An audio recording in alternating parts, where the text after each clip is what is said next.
questions and answers. Welcome to our May 5th live car shopping strategies. My name is Deshone. I'm known as Deshone the Auto Advisor. And over the next 60 to 90 minutes, I'm going to be sharing what we call the cars from home philosophy, the way you can shop, get bids, make your car buying simple, empower yourself, and guarantee that you did not leave any money on the table. We're going to talk about a lot of things you may not be familiar with. We're going to talk about things you have not heard before. We're going to tear back some mindsets that the car business has programmed in us for their profit.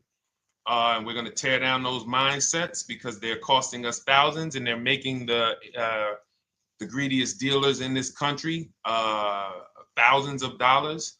And we're going to get rid of that. So this show is sponsored by my new digital book. It's called Cars from Home, 7 Steps to Saving Time, Money, and Avoiding Dealerships.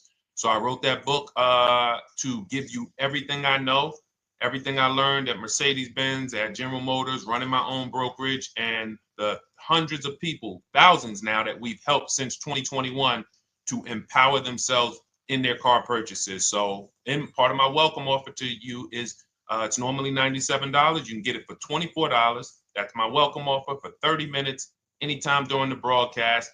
As we go, you can get yours in my TikTok bio, in my Instagram bio, the YouTube comments, and the Facebook comments. It's a 75% off discount as part of my welcome offer for those of you who take action. And you'll have everything we teach here for the rest of your life.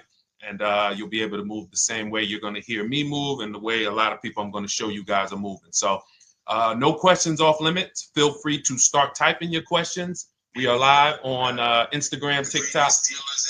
Hang on. I got Instagram up here. My man Dolan is moderating, so we're going to try to pull in every single one of your questions. Again, this is our May 5th live. We are live. It is Monday, so let's get to the questions. Okay, we got some coming in already on TikTok, Dolan. I see it is what it is. I'm just going to pull that one. I need to do one on shady mechanic shops. You should. If that's your area of expertise, the public needs to know from someone who's an insider what is going on in mechanic shops. I'm sure they get a lot of value. If you guys want, it is what it is to launch a channel teaching people how to avoid shady mechanic sites, type ones in the chat so he can know that he should go ahead and do that. Or she. I can't see if you're a man or woman. But let's get some questions going. Yasoy Tommy, I see you on TikTok. Interested in leasing, but I know I will go over the mileage. I drive a lot. Well, here's what you do. Give you an example. I'm leasing right now. I've never needed more than a 15,000 mile per year lease. So all of my leases have been 12,000 miles. I've never needed more than a 15,000 mile per year lease. Now, sometimes, that was because my family worked a little further from where we lived. We got a 15,000 mile per year lease, but most of the time I'm getting 12 because that's what I need. That's what I use. Now I'm paying $499 a month for this $55,000 Infinity truck. I got a 1% lease on it. I got my bids, the way we teach at Cars from Home. We're big on multiple offers. That's the only way you're going to save the big money and guarantee you got all the money is to get multiple bids. We teach you how to do that.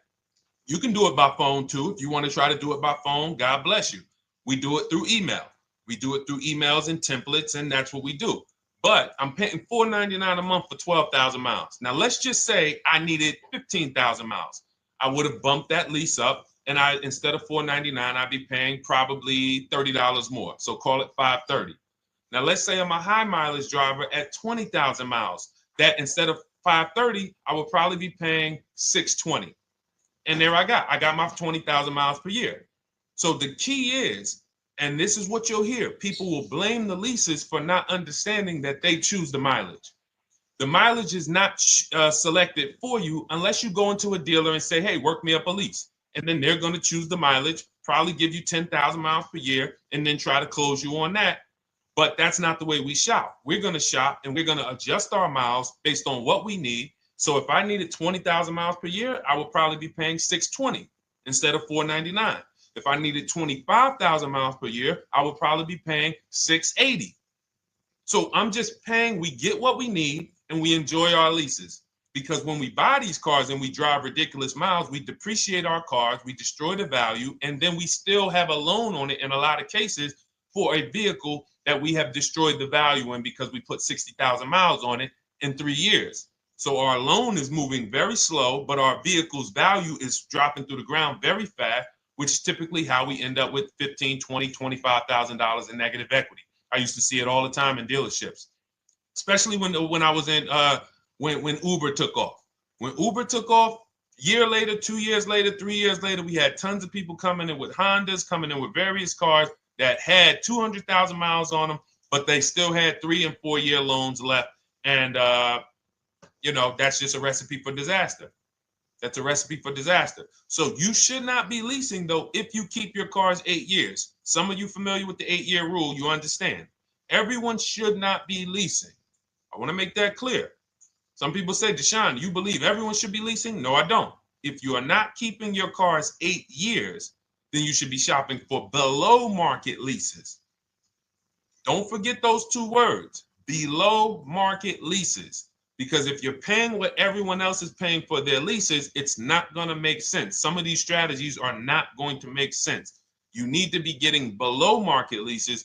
And the way we do that is to comparison shop, get multiple offers from dealers, have them compete for our business, and then we get these leases that no one else can get. Great question. So what if I go over 20,000 miles? What do you recommend doing? You choose your mileage wisely. In my book, I have a section called Choosing Your Mileage Wisely. The whole key with leasing is to scope out the mileage you're going to use, and that's what you shop for. If you know you're going to do 25,000 miles that year, you would do 25,000 miles on your lease. But you don't shop this way. We always shop with 12. A problem with leasing is once again, you go into the dealership, you say, work me up a lease. They're going to work you up what they want. They're going to say, hey, put 5,000 down. Who's had that happen? You go and you look for a lease and they tell you how much money you need to put down. Type me if you've had that happen. And again, welcome to everybody. This is our May 5th live. It's Monday, May 5th. Whether you're watching this today or you're watching this later today, because we will be rerunning this for those who couldn't make the show. Tell your friend they can catch it on our channels. But this is our live show. We're live every single Monday through Thursday at 12 noon. So you'll see people who will go and get blessed transition. You've had this happen. This is what you go in. They work you up a lease. Here, you need 3,000 down. Yeah, you need 3,000 plus your taxes and fees. What do you want to do? So that's them customizing our leases. We never want to do this. We want to customize our lease and run it like this, a template. All your leases you get with, ready? 12,000 miles per year. First month's payment only due at signing. That's it. 12,000 miles per year. First month's payment only due at signing. That is how you shop all of your lease offers, because this allows you to now use the 1% rule, which I didn't create. A lot of lease savvy people know about the 1% rule, where your MSRP, I'm going to just show an example of an MSRP, the price on the window sticker. Every lease is going to be brand new, guys, or either close to it. The price on the window sticker is the price we go by, the MSRP, and we're going to divide our monthly payment into the MSRP. And once we get that, the number, that's going to tell us if we got a 1% lease, if we got a 1.5% lease, if we got a 1.8% lease.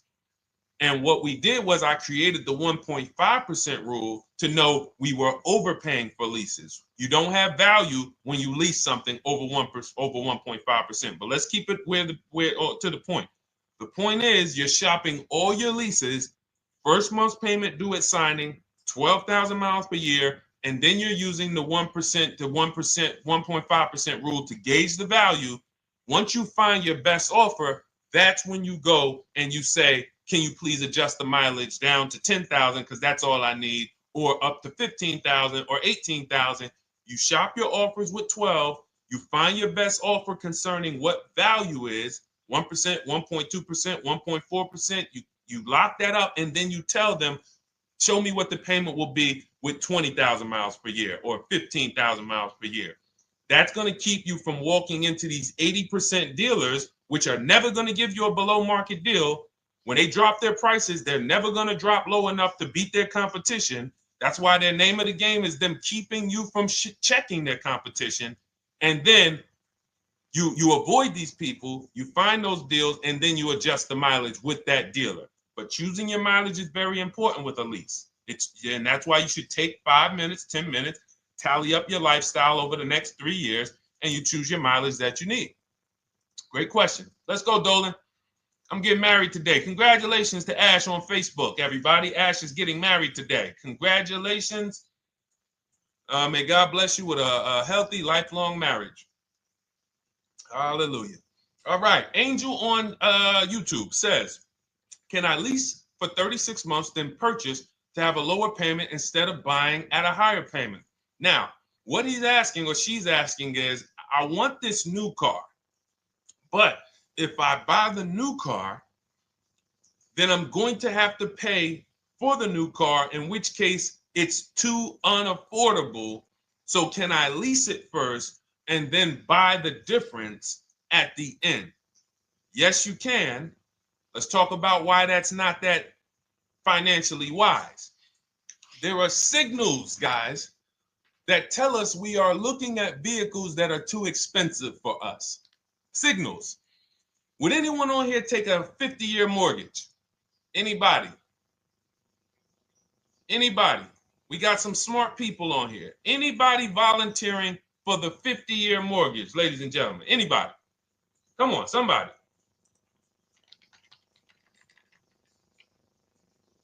No, why not? Why not? Why is everybody saying no to the 50-year mortgage? Because we know it's ingrained in us that a 50-year mortgage on a house means we can't afford that house, right? Same thing with cars. There's signals. And so when we cannot finance a brand new car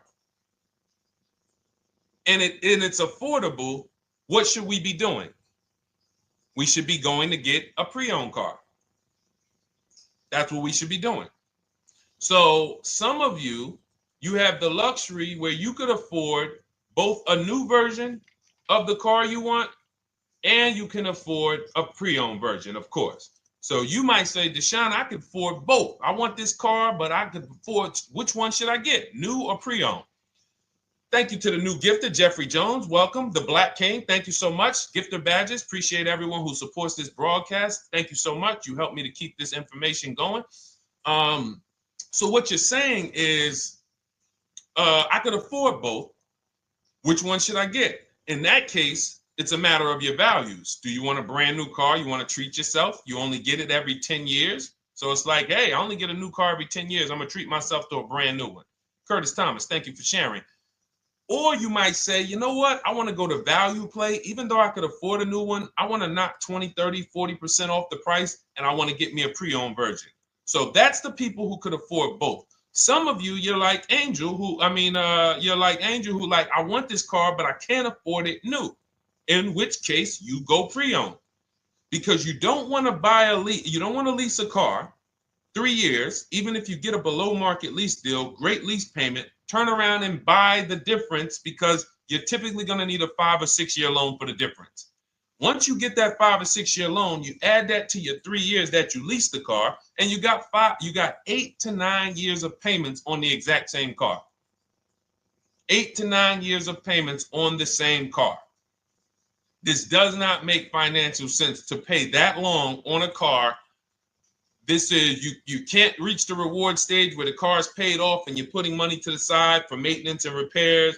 You know, you got a paid off car, because the goal with purchasing is to get to that long-term ownership where the car is paid off. I don't owe anything on it.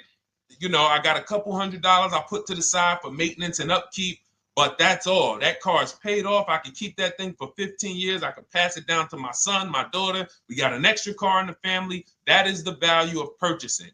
So if you have a payment for 8 years on a car, you don't get to that stage. So that's why before I would ever recommend someone lease and then purchase the balance, I would recommend someone purchase a quality pre-owned car and get it at a below market price. Okay, does that make sense?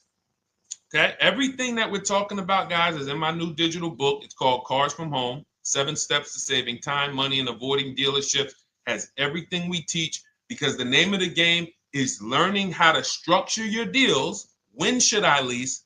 When should I purchase? And then once you have your structure, getting bids on everything to make sure you don't leave any money on the table. When you get bids on everything, you're never going to lose any money on your trade-in, because you didn't just get one offer on your trade-in, you got bids. You're never going to overpay for your interest rate, because you didn't get one offer on your loan, you got bids. You're never going to overpay for the new car or the used car you're buying, because you didn't get one offer on it, you got bids.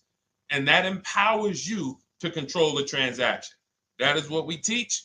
That's in my new digital book, step by step. You can get your copy for 75% off, normally $97, but it's part of our welcome offer for 30 minutes. You got it in my TikTok bio, Instagram bio, YouTube comments, or the Facebook comments for $24.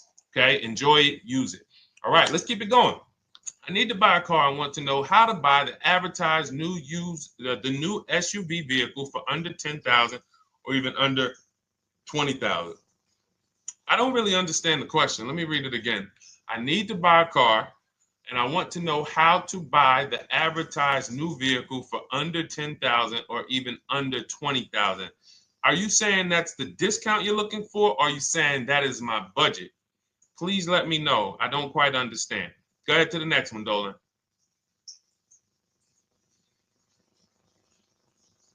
All right. If the Carfax report only has service maintenance, is it okay to purchase? Okay, so all right, this is a great question, guys. This is about used cars. Who's going to be shopping for a used car in the next year? Type the letter U. Type the letter U if you're going to be shopping for a used car in the next year. And for those who just joined, this is our Monday, May 5th, live car shopping strategies. So we are live every Monday through Thursday at 12. And for those of you who are watching the rebroadcast later in the day, you can, you'll get your questions answered. Somebody might ask a similar question, or you can join us Monday through Thursday at 12 live. Yes, so we got a lot of people who are going to be shopping for a used car. We got Buffy on Instagram, Fran Bar. Who else? A lot of people not buying? Okay. Instagram, the only people buying used cars? Okay, well, let's talk to you guys. Listen, so here's when you're looking at a used car, what you're focused on is first the service record. First the title history. What is the title history? That means, is it a salvage car? Is it a frame damage car? Is it a now, well, let's start first. Where do we find these cars? Let's start there. We're not going to lots. We're not stumbling onto people's lots. That's what they want. We do not want to go through our neighborhoods looking for used cars. Anybody who does not have a used car on a website, they're trying to take advantage of you, because that is unadvertised, that they don't want to be where the competition is. That is not the way we're going to move. And for years, it was like that. You drive past a dealership on the weekend, you see hey, oh, look, they got this nice yellow car, a nice big red car outside, and you just pull right in. That's 2005 stuff. Now, every used car, we need to be able to compare it to the whole market, which means we need to see it on a website, on a marketplace. So we're opening up, this is called my multiple marketplace strategy. We are opening up, and some of you are going to need a pen if you're going to really, or unless you're going to watch the rebroadcast, because I'm running stuff past you that, you're trying to buy a $30,000, $50,000, $100,000 car.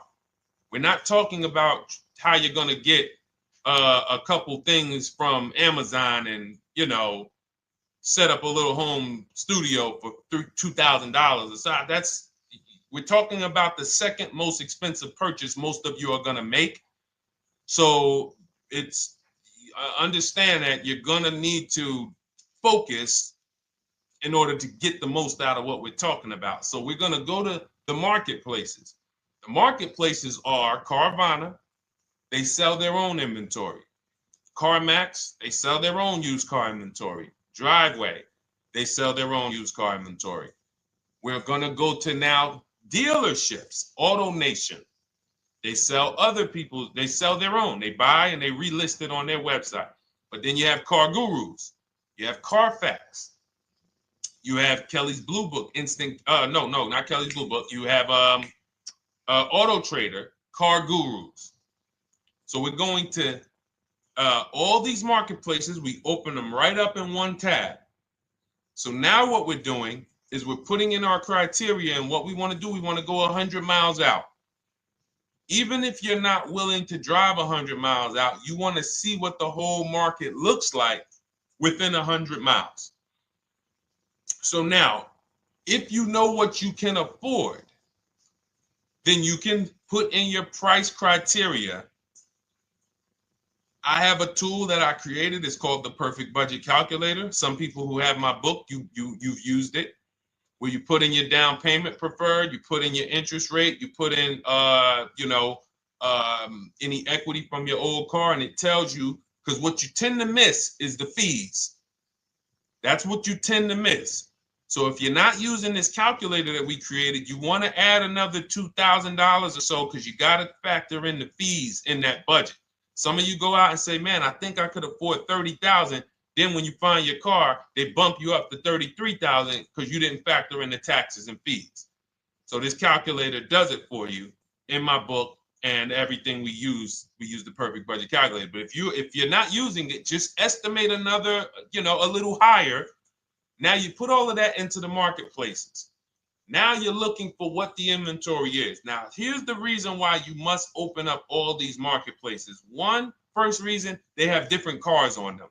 Carvana and CarMax has different cars than Car Gurus, Cars.com, Auto Trader. There's different cars on them.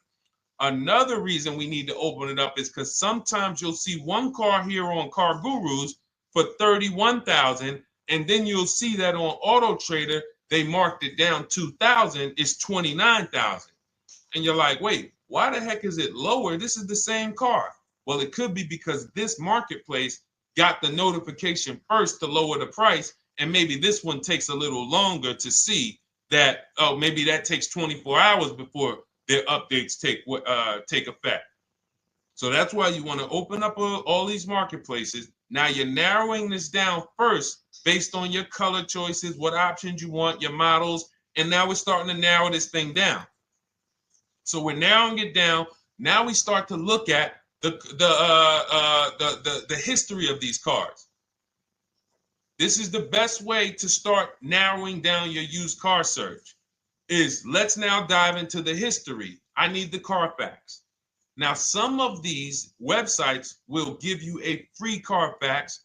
Some of them will try to make you buy a Carfax. Now, I'm going to give you one of the secret strategies that we've been using for years in my book, and I'll tell you it right now. It is how we get free Carfaxes, because when we get to most vehicles, you guys, for those of you who are just meeting me, I worked in Mercedes-Benz for 5 years and General Motors for 5 years, and I ran my own brokerage. I started it in 2016, and I ran that while I worked at the car dealership. So I have a lot of experience and have seen a lot, and that's why I'm able to teach these things. I also love numbers. But one of the things that I know is almost every dealership has a contract with Carfax. So every dealership, we pay Carfax already. So what we're able to do is when we list our inventory on our websites, we're able to list the Carfax with it. We're able to provide that free of charge. But when we pay Auto Trader or Cars.com or Car Gurus, we are not able to actually push our Carfax to that marketplace. But if you come to our website and you find the vehicle on our website, most times you will find the Carfax for free. That is what we have been doing for years. So that now we have the Carfax, because the Carfax is the only way we can see those service records right now, because we've already narrowed it down based on, first thing we're doing is we're looking at title history, frame damage, salvage title, rebuilt title, total loss. That's the type of vehicle. The next thing we're doing to narrow it down, which is where many of you get in trouble, is you're looking at the service records. Skipping service records, buying used cars without seeing service records is disaster. The biggest indicator on if a vehicle was taken care of is what is on those service records. And if you can't see those service records, then I would not buy the car. Somebody say, oh, I'm changing the oil myself. If you don't have proof that you have changed the oil yourself, I cannot see it. I cannot see that you have maintenance this car, and that's a turnoff for me. Because now when you drive that car a year later, 2 years later, things start happening. You have no one to blame but yourself. Now the regret kicks in. Man, I knew I shouldn't have got this. But chances are, if you find a quality vehicle and you see service records on that previous owner's report, that's going to lead to a quality experience. Okay, so that's pretty much how the initial part of our multiple marketplace strategy. As you can see, we have this to a science. Nothing that we're doing is by chance. Nothing we're doing is on a whim. That is it. But let's go to some more questions. And I think the biggest thing I want everyone to understand so far is that we don't wing anything in this process. There's nothing, everything that I'm teaching you is going to be out of our systems. Now, some of you have different learning styles. So let's address this. Again, welcome to our May 5th, Monday, May 5th live. We're live Monday through Thursdays at 12 noon. And we rebroadcast this for those who couldn't make it. You can share this with your family. Tell them, hey, visit Deshone the Auto Advisor's channel. He did a great show earlier. He answered some questions that everyone had. You can watch the broadcast all through the rest of the day. Now, but we're live every week, but we're live right now. So now the biggest, some of your learning style is different.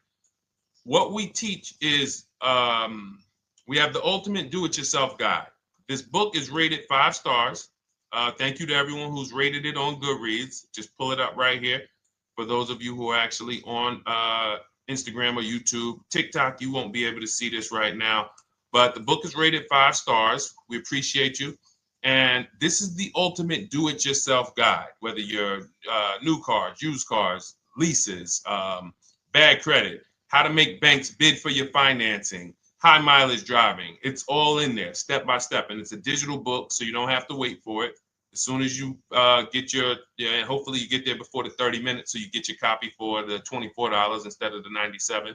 That's our welcome offer. But that's your do-it-yourself guide. Some of you, you're a do-it-with-you person, and that's Shop with Deshone. You like videos instead of reading. You want coaching. You want support. You want a community. We have 1,600 people in our Facebook group. That's our Shop with Deshone. We've had 2,200, almost 2,300 people come before you. When you see me share people like Zafrina and like Melissa and Sheree, Ken, all of these people who are, they're showing their car deals that they got. Look, took me about 30 days. He went through, past Friday, locked down 2 vehicles, 2 Yukon 2025. Said he dropped he said, look, sold the BMW. They dropped the price down to 70 grand. So they took off like 5,200 for him. These are all people who are in the Shop with Deshone. Their learning style is they prefer videos. They prefer, coaching with me. But again, it's the same information. So I want to be clear. It's just your learning style. So if you are like Deshone, give me the blueprint and I will run this thing. That you're going to be like the people who send, like Marie. Marie just wanted to let you know she got our book. Using the book, I saved over $13,000 off MSRP. Now, here's where the feelings get hurt. And this is not my intention. But some of you have these same vehicles that you're going to see me sharing that our people get. And when you see what they paid for them and what they're getting off of them, you're going to see, wow, I did not get that. I did not get that type of discount. So all of you who have this 2025 GLC coupe fully loaded, she said they took $13,000 off MSRP. She got her bids from home, got my payment to be hundreds lower per month, maintenance included, no money down. We are masters at no money down deals. You should not be putting money into these cars unless you intend to keep them for 10 years and you got a great price already. You got a huge discount already. You should not be putting money into these cars. I have never done more than $1,500 out of my pocket for any lease. And when my car that I bought, I put money down on that because I bought it to keep it. But everything else, we are shopping with no money down. So you're going to see that a lot. So again, depending on your learning style, you can head to my bios and to the comment sections, open the Cars from Home Toolkit, Shop with Deshone might be right for you. I don't care how you get the information as long as you are saving the money. I don't care. If you could do it with a $24 book, do it with the book. I would rather you say, man, this guy Deshone helped me. I bought his book. I got it on the sale because he did the welcome offer for $24. And man, I done got 4, 5, 6 cars using this thing. And all I paid was $24. Congratulations. I will celebrate that. I wish that for everyone, but that's not everyone's learning style. So, okay, Dolan, let's keep it going. I'm sure we got a lot more questions coming in. Molly from Facebook, great to see you. Needed to be here. Well, I'm glad. I just ordered a new vehicle last week, expected to arrive in 3 months. I need a breakdown of how to get out if the options they want, get out of the options they want to the MSRP. Well, first of all, what you want to do is you want to get bids now. You do not want to wait. Those of you, she's ordered a car. She's scheduled to be here in 3 months, and she has not locked in her pricing. Now, the reason when we order a car, we are always getting our bids first because the closer your car comes to arrival, the less leverage you have. They know once that car comes in there, she's been waiting for 3 months. She is not going to want to walk away from this car. She is not going to want to do this all over again. And they're going to probably take a shot and say, or if you look for a discount at that point, you probably are going to be like, no, I'm sorry, we can't give it to you. So what we're going to do is we have to now send that request out. Now, there's 2 ways for you guys to do this, whether you're leasing or purchasing new cars. 2 ways for you to do this. You can do it your way, which is calling around. Calling around, not going into dealers, calling around, ask for sales managers, try to get yourself at least 5 offers. Because the only way you're going to see how overpriced the offers are is to actually get multiple offers. So I'll give you an example. I'm showing you guys on the screen what a market report looks like.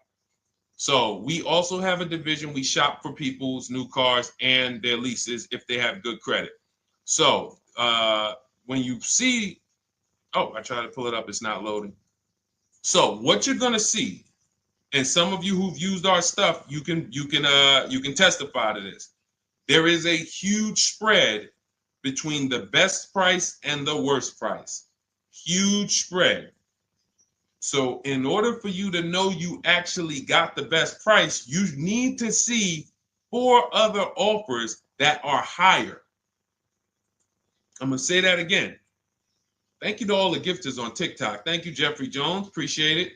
You need to see other offers that are higher. So let's go back to my car. This dealer who won the bid for my Infinity truck saved me over $8,000. Now, he said to me when I was making the deal with him, he said he knew that I was not going to find a better offer because he had used a special coupon he had to apply towards the deal. He needed the deal that month, and that's why he won the bid. So he's able to take off $8,000. If I was purchasing, I would have got $8,000 off the price. But I leased it, so my lease payment was $499 a month with $1,270 down total. And $1,270, $499 of that was my first payment. So every other offer that I got, $560, $605, $640, $700, $750. That's how you know you did it right. If you don't have a bunch of the 80%, we call them. This is the 80%. Some of you have heard me say we don't negotiate with dealers with fake fees.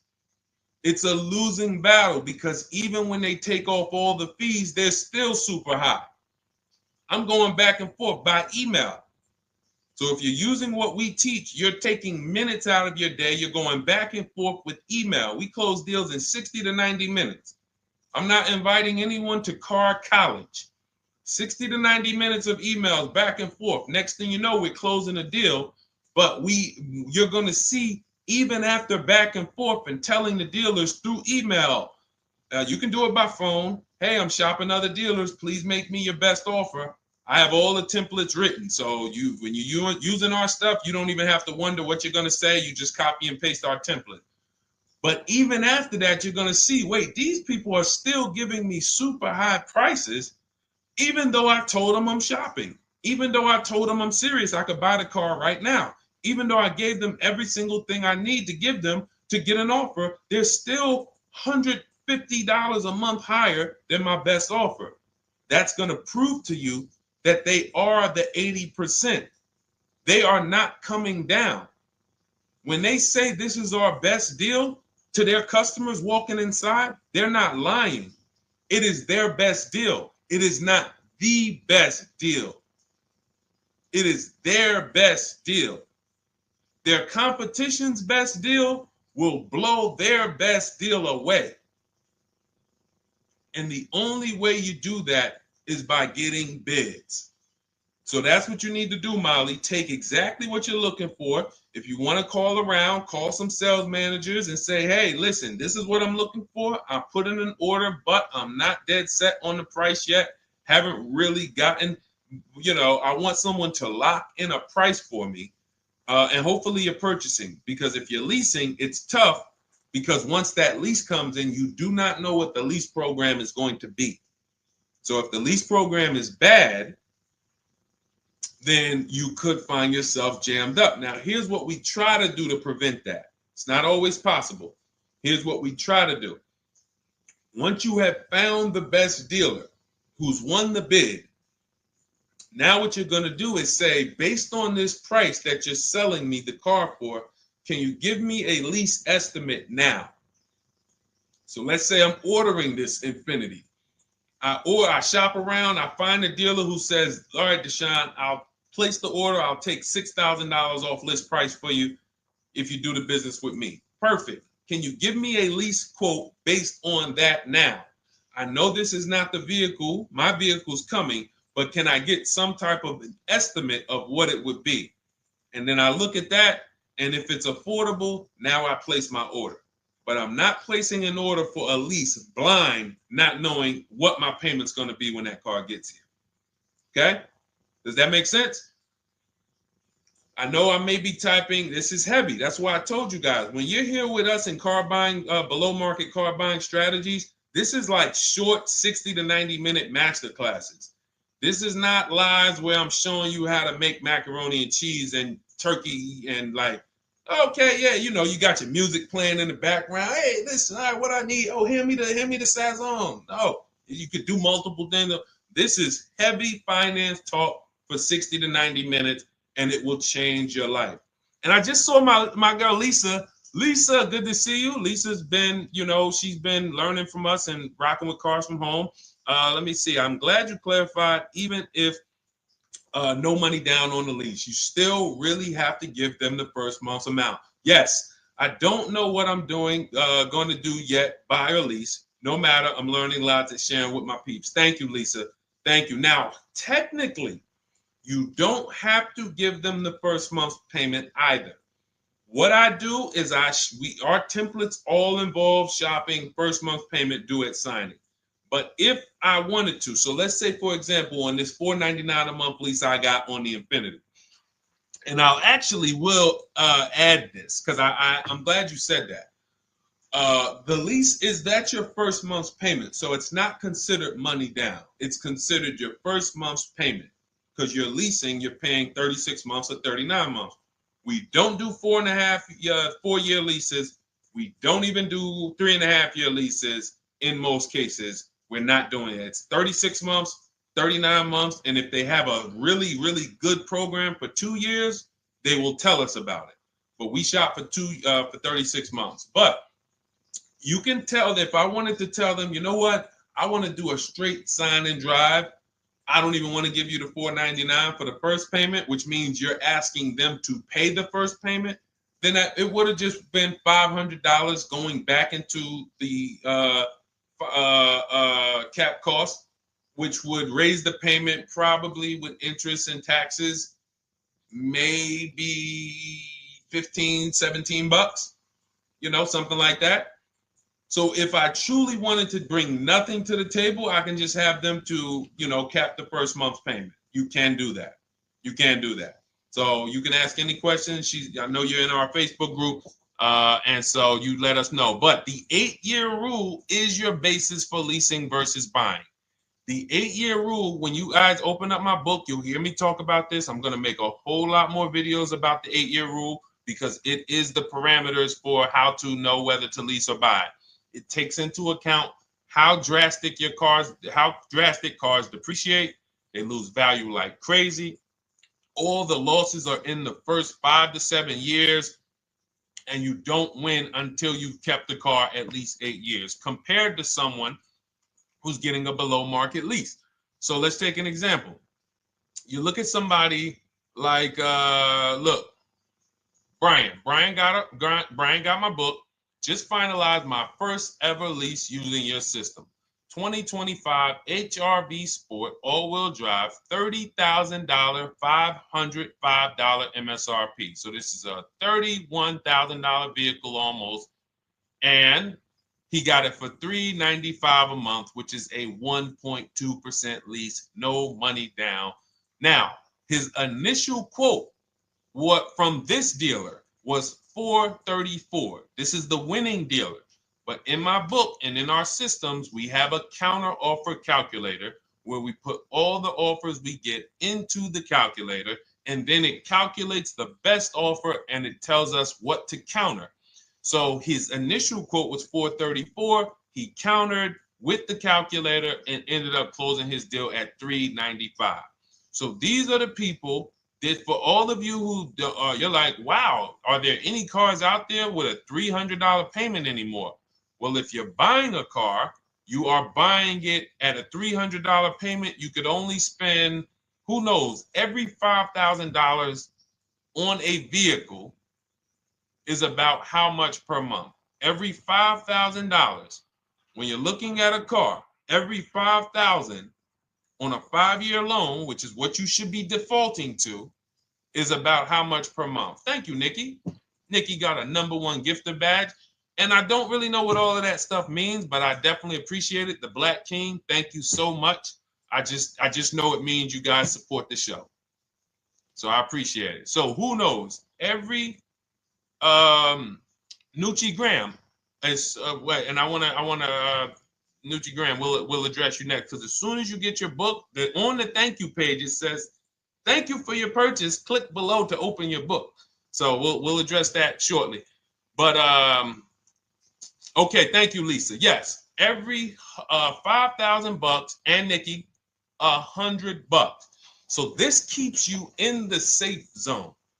When you are looking for how much loan I'm going to take, you are looking and saying, every $5,000 is going to cost me roughly $100 per month.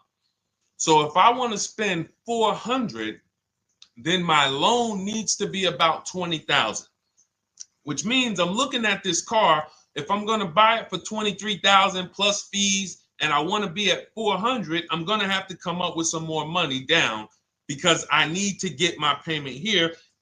I need a $20,000 loan. I'm not going to go in looking at a $20,000 car and thinking, man, can they get me to $250 a month on this? No money down, because the math doesn't make sense. Because the only way they can get you to that is to put you in a 7 or 8 or 9 year loan, which is a horrible deal. And they've done it to a lot of people, because you go in and you just say, get me to this monthly payment. And they're like, well, you didn't say how long. You come in later, hey, man, my loan is, I remember, man, a guy called me, and this is, unfortunately, people are not trained to look at how long their loan is. Early in my career, I think I was still with General Motors, and a guy came in and he had some vehicle, And he was like, you know, D, could you look at this, man, and tell me, because I don't, you know, I'm trying to get out this thing, man. They telling me I can't get out of it now. That's a recipe. You bury yourself when you make these types of moves. They're saying I can't get out. I looked at his contract. It was a 96-month loan. 96-month loan. So he's in a 96-month loan at a high payment. He's going nowhere. And what it came from is him going in and saying, hey, get me to this payment. My payment's affordable, but how long is the payment? That determines what you're paying for the car. So when we say, yo, are there $300 payments out there? I'm showing you. Leasing, there's cars you can drive 30,000 miles, $30,000 cars, beautiful vehicles, payments in the threes when you're shopping and getting bids, and you're finding vehicles with great lease deals. At the same time, on a pre-owned car, that's only going to get you under 20 grand, between 15 and 20 grand. So it's about getting the most for your money. And getting the most for your money, you must take into account the 8-year rule. If I'm not keeping a car 8 years, I should be shopping for a below market lease. I'm not tying up any of my money in this car because I'm not keeping it long enough to have all of that money benefit me. Does that make sense? Type ones if that makes sense. Type dollar signs if that makes sense, because this is about money. If I'm not keeping the car 8 years, then all the money I'm going to tie up in the car to pay for it, to pay off the loan, to do the maintenance, to change the tires, to change the brakes, to change the oil, to change the brake fluid, the transmission, all of the money I'm putting in that car, just normal maintenance. I didn't say anything broke. Normal maintenance over 7 years. I'm not going to keep the car long enough to have that make sense. Whereas had I leased, I'm just below market leases. I'm just literally paying cents on the dollar, changing my oil.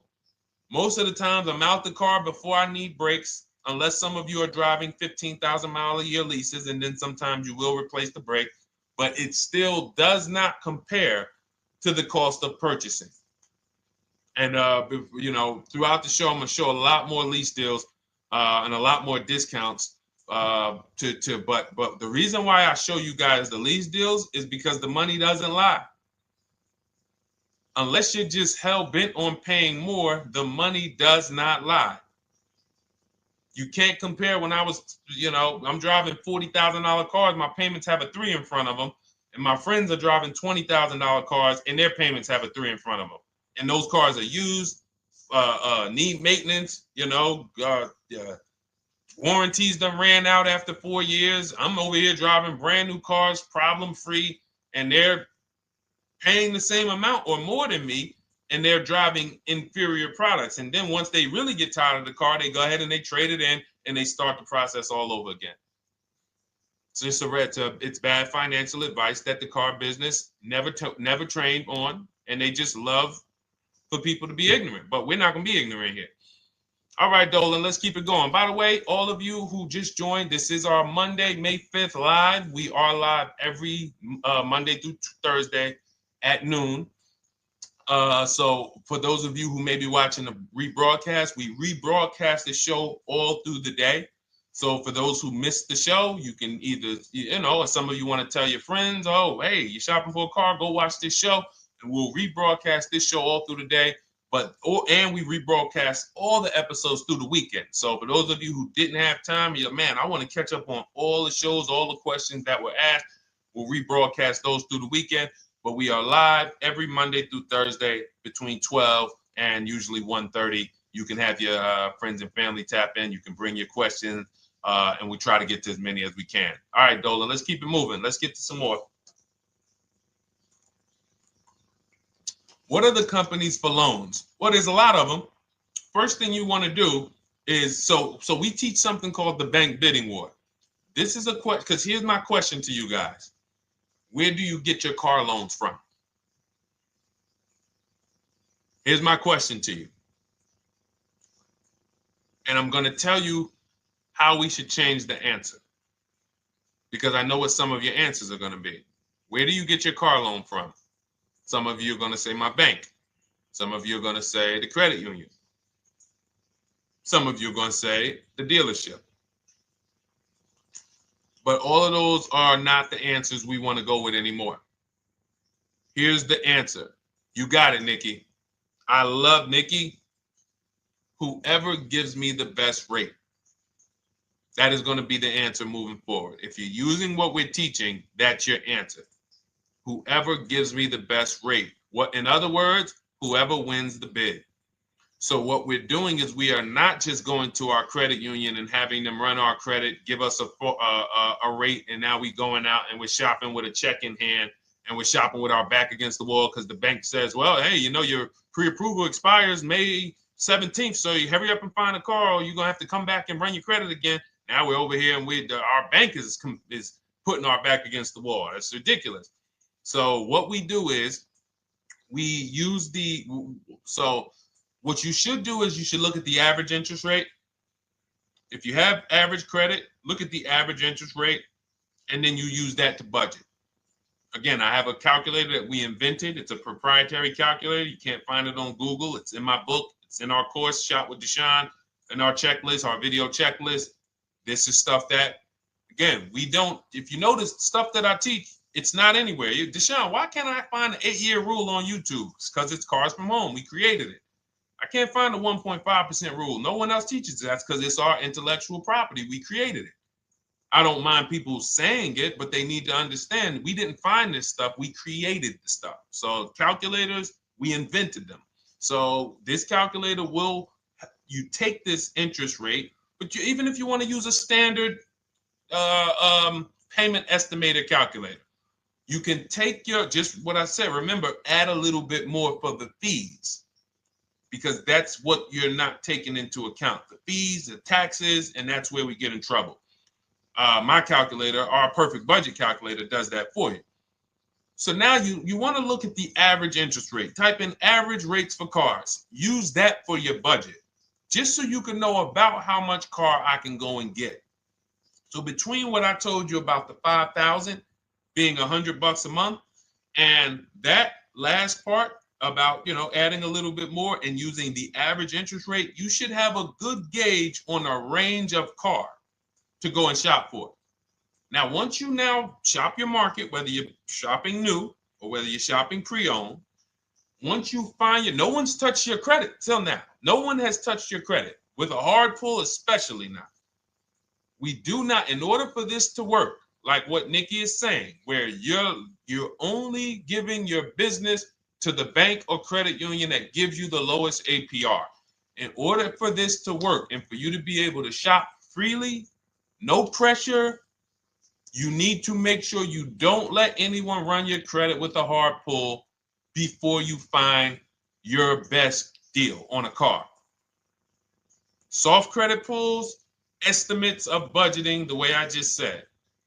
Now, you go out, you find your car, whether it takes you a week or a month or 3 months. Bang, I found my car now. You lock the car up, put it under contract, you leave your deposit. You never, ever.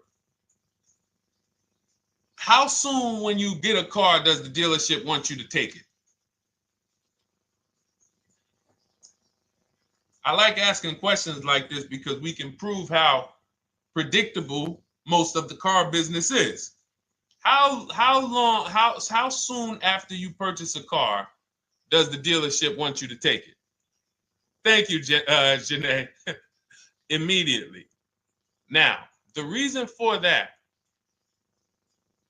is, there's various reasons. There's various reasons. Right then and there, Molly, yes. But what I want you guys to focus on is what you lose by taking it right then and there. You lose the ability to shop the interest rates. And shopping the interest rates is very important because you'll always wonder, could I have gotten a better rate? So what you do is you lock the car up, you let them know, hey, I'm going to go home, just give me my, let me get my paperwork so I know exactly how much I need to tell my bank. And here's the key, if you guys can beat what my bank or credit union gets says, then I'll give you the loan. See, some people think that I teach don't let the dealerships compete. I never teach that. What I teach is don't let the dealerships be your first offer ever. They are always your last offer, and they're competing against other offers that you got. So now you're going home, your car's waiting, you're going to see what your bank, your credit union can do, and then you go online. You can go right online. Auto loans online, auto financing online. Let all of these banks and credit unions access your credit now with the hard pull, because there is an article that Experian did, and you can find it on almost any credit bureau, wrote an article on rate shopping. They allow you to have multiple lenders compete for your business within a small period of time. They say the window is 14 to 45 days. So if the window is 14 to 45 days, how quick do y'all think I want you to do it?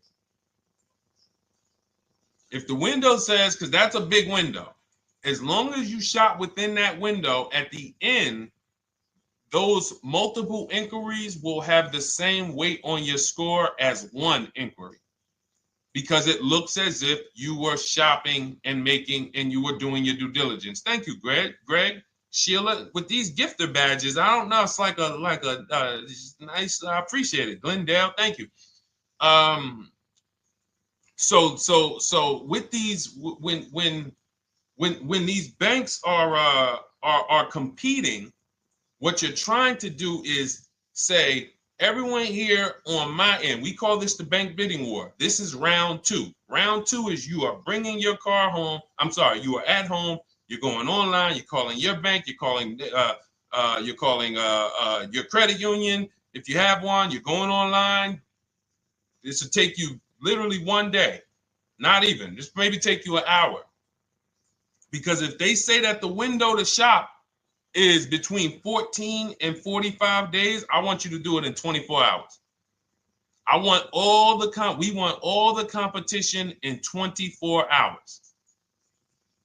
Because that guarantees we are way within the window. They're going to look and see, wow, this person bought a car. They had multiple lenders competing in a small period of time. They're not out here just letting people run their credit over, every week.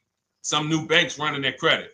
So now you call the dealership afterwards. You say, hey, the best offer I got was from such and such credit union or such and such bank. If you guys can beat it, I'll give you the business. You allow the dealer to now shop you to their banks. In which case, they're going to call you and say, hey, good news, we got you a better rate. Or, hey, good news, we couldn't beat the rate, but we can match it. In which case, they save you the time, they save you the paperwork. Or they're going to say, hey, listen, that's a great rate you got. We can't beat that. None of my banks can beat it. And in which case, we guarantee all around we got the best rate, which is the goal we're looking for. As Nikki said, I'm only giving my business to who gave me the best rate. That is the bank bidding war. So when you get your digital book, Cars from Home, you'll get that in writing. We also have it in our Shop with Deshone video checklist for those of you who are more do-it-with-me types. Again, we're all about your learning style. And some of you just like, Deshone, I see you. Can you shop for us? What are these? I'm seeing a lot of you guys shop for people, new cars, new cars, leases only. And you have to have good credit. Your FICO scores need to be over 670, all of them. But if you don't, again, same result. We've been helping people get these results since 2021. And again, I am all about speed. These are short videos. The book is boom, action steps, action, action, action, action. I'm not trying to teach you everything about cars. I'm trying to walk you through a path, a 7-step path to get to the result you want all the time. Okay, I'm not taking you to car college. You're not going into the car business. You just need to know how to get the best deal. And that's what it's about, step by step. Okay, but for those of you who are just coming on, this whole show is sponsored by my new digital book. It's called Cars from Home, 7 Steps to Saving Time, Money, and Avoiding Dealerships. It's a digital book. Everything we teach about new cars, used cars, leases, below market financing, high mileage driving tips, bad credit tips for those of you who have your credit is not going to qualify you for everything else we're talking about. You need specific strategy. We have that specifically for people with bad credit inside my book and inside Shop with Deshone. So that's why I never believe in one size fits all car buying advice, because all of you are in different situations. So how does somebody look saying, you all should do this? We're all in a different situation. I have a trade-in, he doesn't. He has a lease that's coming due, he doesn't. Oh, he has a lease that's coming due, he has equity in it, we need to help him get that equity out. He has a lease, it has an equity, but it has a third-party restriction. We can't talk to people the same. That's why everything we do is custom and letting you know, no matter what your situation is, it's very common to us. Very, very common. So, all right, let's keep it going. We got some more time, Dolan. Pull them up. More questions. All right, yeah, I see we got a couple more coming in on TikTok. How do I get the book? Well, the book is in my TikTok bio. In my Instagram bio, there's a website there. It's Cars from Home Toolkit. And then you'll see the welcome special for $24. So the book is normally $97, but as part of our welcome special, you got 30 minutes to get yours for $24. So you won't pay the $94. You get 75% off. We also have a link for you guys on Facebook and YouTube in the comment section so you can get your copy. And if you're going to spend a couple more minutes with us, I would appreciate if you share the broadcast with one person that you care about. So that can help. We can help get this information out, and we can help change lives. If you didn't receive your ebook, well, first of all, as soon as you purchase your book, you're going to see a thank you page. It says thank you. Screenshot this page, and then it says below. Click the link below to open your book. So you actually get the link to open it as soon as you make the purchase. And then I say, I also emailed you a copy. So sometimes people type their email in, one letter's wrong. Obviously, we can't send a book to an incorrect email, which is why I have my support team's email right on there. So that if you don't see that book within 5 to 10 minutes, you email my support team, hey, I didn't get the book. They'll get you the book right away. So as you can see, I want you to, Dolan, can you put up, do we have anywhere with, we can put up the support team's email for this person, and just send an email to support. There you go. Thank you so much. Support at Deshone the Auto Advisor. Thank you, Dolan. Best moderator in the world. All right, so shoot them an email. Just let them know. Give them your first and last name, and they'll check the record, make sure that we have a purchase from you, and they'll send you your book right away, so you can dig right into it. Okay? All right, let's keep it. We work with clients all around the country. What I'll start doing, I wanted to bring some on here today, but I can't load them up. The system is showing an error. So I got a lot of people. I always bring tests. I always like to show results. So, you know, I'm a results person. So you'll see a lot of people that I share. Brian, who has our book, and, you know, his lease, Marie with her $13,000 off. All of these people made deals from home. They were not in a dealership negotiating this. You got, look, Frank, I bought your book, used your system, and just closed my deal and have positive results to report. I love when y'all email me, by the way. Like, please continue to do this. A caveat is I wanted a just released 2026 Genesis G70 Advanced, and there are no incentives. I could have gotten incentives on the 2025. However, I wanted the 2026, and I was willing to pay. So even with high demand cars, even with cars that are rare, this is the situation. I reached out to 20 dealers and I received 9 offers for 36 months, 12,000 miles on a $58,000 MSRP. The initial offers range from $1049 to $901 with everything in between. I counter offered using the calculator that we have and closed the deal at $815 on a $58,000 MSRP. That's a 1.4% deal. Now, mind you, that on a vehicle on a 2026 with no incentives, which means every bit of that was the dealer taking off money for him. He probably had to get at least $5-6 grand off to have that deal come in the 8s, when other dealers were quoting him 9 up to 10 and, you know, mid $1,000 range. So, you know, but so I show the book testimonials. I show my Shop with Deshone testimonials. But I want to start bringing these market reports so you guys could actually see that's our team shopping all around the country. And that allows us to stay, we're able to just stay on top of the market, like from state to state. It proves like this stuff is not, oh, if you're in New Jersey, the deals are better. Yeah, if you're in Florida, the deals are better. If it's California, we don't have deals out here. All of this stuff is not true.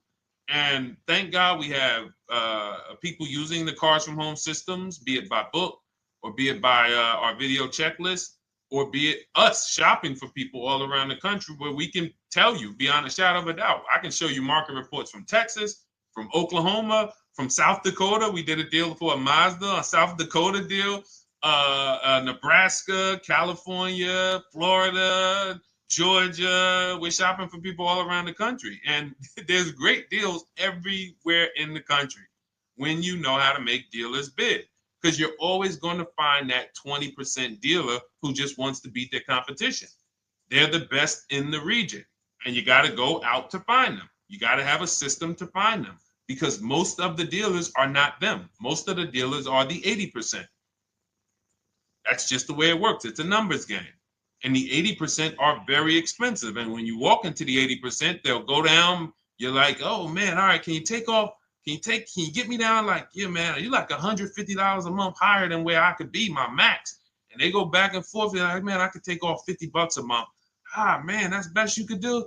And then next thing you know, you get down to 100. Yeah, all right, we'll take off $100 a month. And you're like, all right, I guess I'll take that. You don't realize that a 20% dealer, not only were they nowhere near your max budget, they were $100 less than your max. You're talking to the 80%. The 80%, when they come down, they're still here. The 20% are here. So you're over here with an 80% dealer walking into these dealers. 8 out of 10 dealers over here are 80% dealers. So y'all talking them down like this, and y'all thinking we winning. Oh, I talked them down to this. Meanwhile, the 20% dealers are here. 20% dealers will launch a bid. We gotta cut. Oh man, if this thing wasn't broken, tomorrow's show, I'm gonna bring on a lot more market reports. We got dealers who come right out. We getting offers 700, 790, 820. Dealer come right out 650. Boom, blow everybody away. Like, oh, let's go. We got a winner. Looks like we got a winner here. That's it. And then it becomes fun. As you can see, this is fun for us. When you change the way we shop, you shop and you start to you're going to be the prize. You're going to be the prize. So anyway, let's keep it moving. For those of you who have gotten your book, I look forward to you using it, empowering yourself, having these same results. For those who didn't know about the book, it is a digital book. You can get your copy for 75% off for 30 minutes in my TikTok bio, my Instagram bio, the YouTube comments, and the Facebook comment. And for those of you who've been on and you still don't quite trust us, you want to get started with maybe some free advice, go grab our cheat sheets. We have our free cheat sheets in my Cars from Home toolkit, totally free. Test us. Look at the cheat sheets, look at the strategies, look at the emails I'm going to send, guiding. Like I don't play around. So if you want to just say, test out, let me hear some free advice, start with our cheat sheets. All right. Yes, I'd actually answered that when I read that comment, Dolan, on TikTok about do we work with clients in New Jersey and New York? Well, yes. When it comes to shopping done for you, if you open the Cars from Home toolkit and you're like, Deshone, I just want to relax at home. You guys go shop the market for me. If you have good credit, FICO scores over 670, and you have and you're shopping for a new car or a lease, you can book a call with us and we can see if we can help you. Book a 10-minute call. It's free. And we can see if we can help you. Is it best to lease a car if you're currently underwater? Ooh, if I was underwater right now, let's just say I have 15,000 negative equity. I made a bad deal during the pandemic. I'm upside down and I'm like, man, I got to get out of this car. But and first of all, I know I should be leasing because now we know the 8-year rule. The 8-year rule says if we're not buying our cars to keep them at least 8 years, we should be shopping for below market leases. We're going to pay a lot less money. Below market leases, not normal leases. Very important. So what I'm going to do is I'm going to actually right now look for an electric vehicle that I could lease because some electric vehicles right now, we're getting under 1%. We're getting 0.88% leases. We're getting 0.79% leases, because if you do your bidding, you're going to see. Now, again, if you want to call around for your multiple offers, you can do that. I'd rather you call around than to do what you've been doing. I'd rather you, with your new cars and your leases, call around before you walk. That's better than what you've been doing. But if you're like, Deshone, I don't want to talk. I don't want to wonder what I'm going to say. I just want to copy and paste. That's the Cars from Home way. Either way, you get your 5 offers, and you're going to see now, my best offer on this $40,000 electric car might be $320 a month. So I'm now driving a $40,000 car. If I didn't have my negative equity, then I would be driving it for $320. But now I got to bring this negative equity over. Now, the reason why you want to look at these electric cars for this is because if you try to bring a bunch of negative equity over, what ends up happening is you're now messing up the loan to value ratios, and the bank won't approve it. So you might go in and look at a $40,000 car, and now you bring this 15 grand of negative equity, and the bank is saying, we're not going to loan $55,000 on a $40,000 car. We're not doing that. So that's when they'll say, some of you may have heard this before, you have to put money down. They'll say, we can't get you approved unless you can put $3,000 down, $5,000 down. You have too much negative equity, and the bank is not going to approve it all. But when you get your bids on some of these electric cars, you're going to get $10,000, $15,000 off. And this is specifically what I would be looking for. I would be looking for the electric vehicle that when I get my bids, I'm saving 15 to 18 to 20 grand off. And if you guys don't think that's possible, you haven't been here for long. You know, this is Milligan. She bought her Mercedes EQE last year. She literally, MSRP of her car was $79,245. She got almost $30,000 off the vehicle. Almost $30,000 off the vehicle. $51,359 is her price. $79,000 vehicle. She got it after rebates, after discounts, after everything. $51,359. So you take a vehicle that you can get a huge amount of money off, then you bring your negative equity over. So now that payment goes from $320. Yes, it might go up to $575 or $600 even. But I know I'm in a nice car now. I'm in a brand new car, and after 3 years, I'm done with that negative equity. So that's what I would be doing. And if God forbid the car gets totaled while you're driving,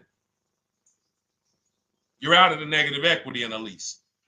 So if I rolled that negative equity, 15 grand over to this car, now I'm driving it. Boom. All right, I got this electric car. I'm out of the negative equity. I got a good value. I'm in a $40,000 car. My payment is affordable. Now I'm driving. Oh, shoot, car gets totaled. I'm out. I can go get me another car now. I can go and get the same exact car, but I can get it for $320 now. So, you know, that actually is the reason why people commit insurance fraud and total their cars or get them stolen intentionally. But no, that's just something to keep in mind. Something to keep in mind. Because most of you, when you start leasing, you're going to see that was my reason for negative equity. That was my reason I kept having negative equity, is because I wasn't leasing. And that was the reason I was paying more money for cars than I should have, because I wasn't leasing. And again, the key is getting below market leases. You walk into a dealership and say, work me up a lease, you're not going to have these payments that, you know, we're talking about here. It has to be below market leases. That comes through multiple offers. Only way. All right, let's keep it going. A lot more questions. No gap then. Is that your first time leasing? Well, no, we'll get to that. I see it's a little conversation happening on TikTok over here. By the way, everyone, this is our Monday, May 5th live. We're live Monday through Thursday. Tell your friends, please. I would love for those of you who are going to keep joining us to see some friends tomorrow, family members tomorrow, co-workers. When you are at work, when you're talking to people, if they say they're car shopping, I would love for you to invite them to our live shows Monday through Thursday at 12.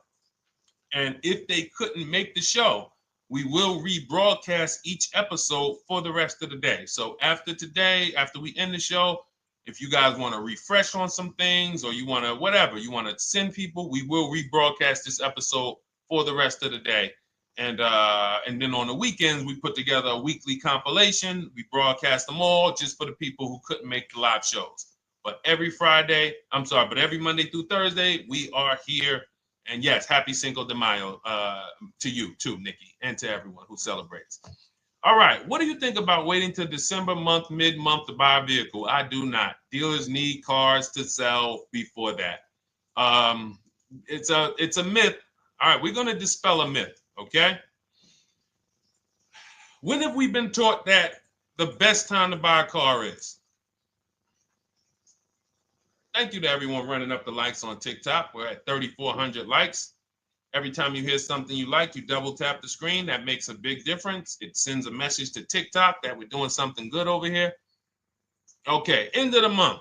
Yes, sweet now. End of the month. So we're gonna peel, like I told you guys when we started the broadcast, right? We are gonna, yes, Molly, last day of the month, right? So this is what we have been taught. Last day of the month, come on in. That's where your deals are, right? Let's look at this logically. As a former car salesperson, the times where where I saw the dealer or myself being the most desperate was the times where we did not have a lot of customers. Sometimes you look up, it's the 10th of the month. They call us into a sales meeting. They say, hey, guys, we got to sell 200 new cars this month. We are only at 40. We are way behind. We are tracking way behind. Call anyone you know who's a real customer. We are entertaining every reasonable offer. Now, you've been taught there's a group of people that we know are coming at the end of the month. There's a group of people that we know that last weekend they're going to rush. But there's no desperation there from us because we know they're coming. So we look and say, I'm much more desperate at various times throughout the month than I will be at the end of the month. Because think about it. Every time you go into the dealership at the end of the month, is it dead or busy? You go into the dealership most of the time at the end of the month, is it dead or busy?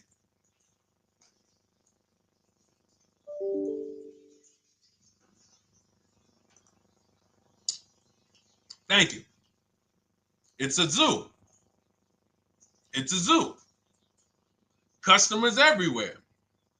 That means all the car salesmen are not worried about making a deal. In fact, they're looking at you and saying, hey, Molly, thank you. Listen, I know you, look, I know the payment's $780 a month. I know you said you wanted to be at $499, but, we've been going back and forth. Can you work your way up, get closer to the $780? Because they know now we can take a shot. Because we have some other customers behind you, Molly. Did you see the people walking out? These people just walked out. They're mad. We don't have enough salesmen here. We got people waiting 40 minutes to speak with somebody. Do you think you're getting the best deal when that's the energy? Yes or no? Let's just be honest here. See, you might forget some of the lessons that we teach if you don't have our books and if you're not in our video checklist and coaching. You might forget some of the lessons, but hopefully you won't forget the stories. So you walk in the dealership at the end of the month, the place is a zoo. It's people everywhere. They're ringing bells. They got the big clown, donuts around. Hey, you want a donut? Do we think there's desperation? Thank you, Sheila. Thank you, Molly. There's no desperation here. And they don't magically wait till the end of every month to hit their numbers. Some dealers hit their numbers at the 25th of the month. Numbers are hit. We still got people coming in end of the month. So What we want to do to answer the question is we want to be positioned. What I like you to do, for those of you who are in an emergency situation, you need a car in a week, in 2 weeks, that's fine. Everything we teach can guide you. We've had people who got their cars in 3 days. Like that's not something that is let's see. This is my second go around, much easier, more relaxing experience. Calculator definitely helps. Turned in my CRV, got a 2022 Marcus, some dealers wouldn't do. Somebody, I wanted to read you somebody who got their car in like 3 days, 5 days. That's normal. Again, like I said, we're not taking you to car college here. Like you know, our step-by-step programs can get you to your cars in less than a week, 90 minutes. But you don't want all your car shopping to be emergencies, because here's where you want to be. You want to be able to say no for up to 3 months.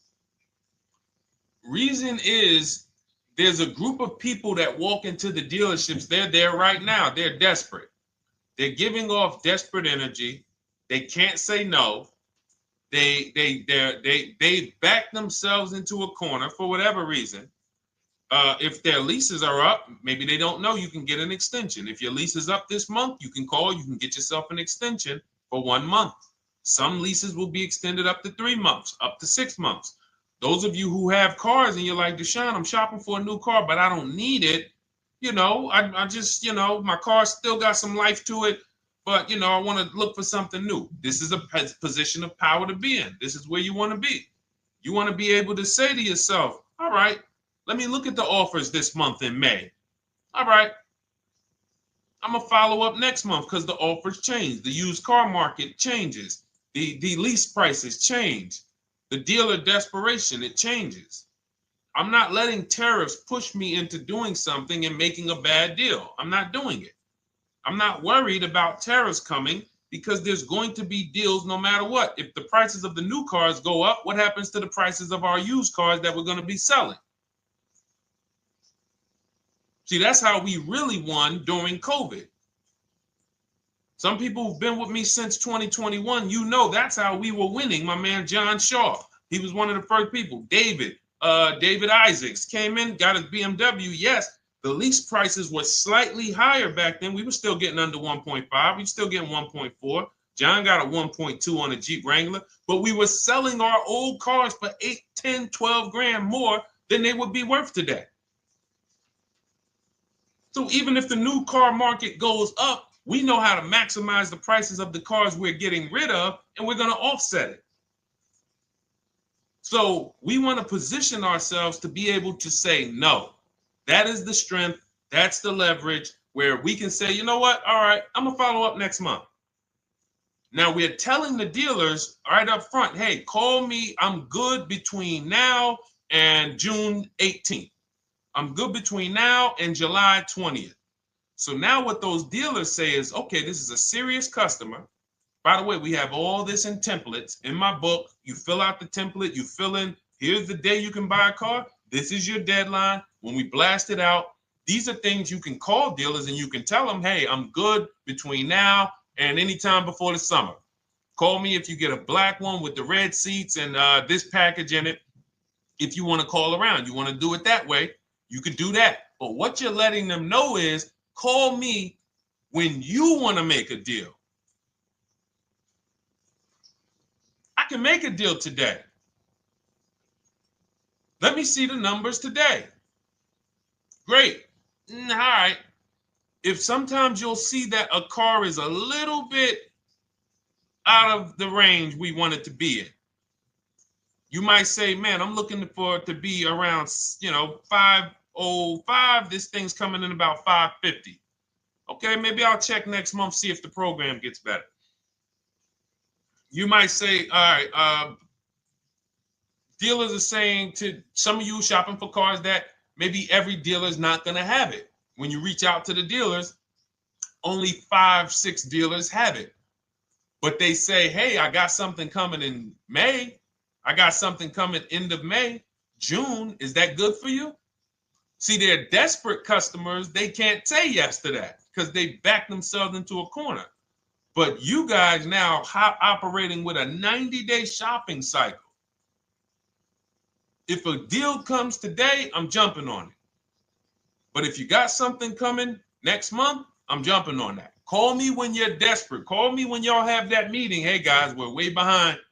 Listen, we need a deal. I'll take any deal right now. Hey, is that person that Sheila McCauley, you know, that last month, her number, we couldn't make that deal last month. Did she get a call yet? Hey Sheila, did you get a call yet? No, I'm still waiting. Okay, great. We can get to your number now. Perfect. Thank you. Positioned. So we want you to be positioned when you use what we teach, whether it's the Cars from Home digital book, whether it's the Shop with Deshone. For those of you who are like, Deshone, let's do this together. I want the checklist videos. I want coaching. I want to be able to pop into the Facebook group, ask around. We can't give you that for $24. No author can give you the support. I got tons of books. Dare to Be a Man, In His Steps, Tony Robbins' book. None of these authors can give me support for the price I paid for their book. That just can't happen. But some of you are like, you know what? This is a big investment. I want to make sure I have access to, you know, systems for life. That's the Shop with Deshone done for you video checklist. And then you got coaching direct with me in our Zoom calls every first and third Wednesday. Twice a month we do. And then we got our private Facebook group with 1,600 people. And then some of them are sharp as me. I'm telling you, let's look at, you know, y'all know I brag about Rosalie. If you like Rosalie, if girl got 4 cars in within a year, you know. Her first car was the Infinity. She got her Infinity truck. And I was sharing her a lot last year when she got her Infinity QX60, but she recently shared that she got 3 vehicles. And hold on, where is she at? I just had her up. So this is the people that's in the group. Like, look, 3 vehicles. Big shout out to Deshone the Auto Advisor for making these incredible deals happen. 3 new leases for my sons with only first month's payment down. She got a Nissan Rogue, almost $37,000 vehicle, $399 a month, no money down. Mazda CX-30 Sport, $28,000 vehicle, $28,300, $339 a month. That's a 1.2% lease. And she got a Mazda CX-50 Premium Plus, $40,400 vehicle, $420 a month. 2 1% leases and a 1.2% lease. And the cherry on top, she says, I sold 2 leases. Some of you don't even know you could sell a lease. She said, I sold 2 leases. She had equity. Now, not every lease has equity. But if 8 out of 10 leases don't have equity, then 2 out of 10 do. So if you've just been dropping your leases off at the dealership, hey, here's my old lease. Let me get the new one. Hey, here's my old lease. And you have not assessed the equity. Could there be equity in it? Imagine how much money you've left on the table. Imagine how much, wow, I didn't even know you could sell leases. She sold 2 leases, 2 2021 Elantras, walked away with $6,737 in equity. Deshone, I could not have done this without you. Your program is a game changer. So this is what we want. We want empowered car shoppers. We want people who are not intimidated. I don't care what this market does, whether I need a new car, used car, whether I got bad credit, whether I'm a high mileage driver, it does not matter. We have strategies to make sure you are going to win in this market or any market. Does not matter. Okay? So, for those of you who don't know, the whole show was sponsored by my new digital book. It's called Cars from Home, 7 Steps to Saving Time, Money, and Avoiding Dealerships. It's 5-star rated. Thank you to everyone who's rated it, reviewed it. It has everything we teach in a step-by-step format. It's normally $97, but as part of our welcome offer, you can get yours for $24 in my TikTok bio, in my Instagram bio. Click that website. It's the carsfromhometoolkit.com. Or we have a link for you guys in the YouTube comments, in the Facebook comments, and you just click the $24 welcome offer, good for 30 minutes. And for those of you who have different learning styles, or if you just want some free advice, we have some links in there for you as well. Whether you are a do-it-yourself type, whether you are do-it-with-me type Deshone, or whether Deshone, I think I qualify for that done-for-you shopping, where I can relax at home and you guys go do that work. Or like I said, you want the free advice, just start with our cheat sheets and you can go from there. Whatever is right for you, you get it done. We just want to move you from anxiety, from, oh, I don't know what to say, from watching people online who call dealers and negotiate. Hey, take off $5,000 so I can have a viral video. And now you're talking to an 80% dealer. So the 80% dealer has the $5,000 to take off. So you look like, hey, yeah, see, I just got them to take off $5,000. We don't negotiate with dealers with fake fees. Like there's a saying, we don't negotiate with terrorists. Cars from home, we don't negotiate with dealers with fake fees. None of that stuff matters. Because what you want us to think is, look, see, I took off all of this money. Don't you want to buy the car now? But you took off the fake money. Had we been talking to a 20% dealer, what money are they taking off? The real money. The real money. So if we have two dealers, well, let's say 8, because y'all know I use the 80%. So the 80% are over here. The 20% are this small group over here that we got to find.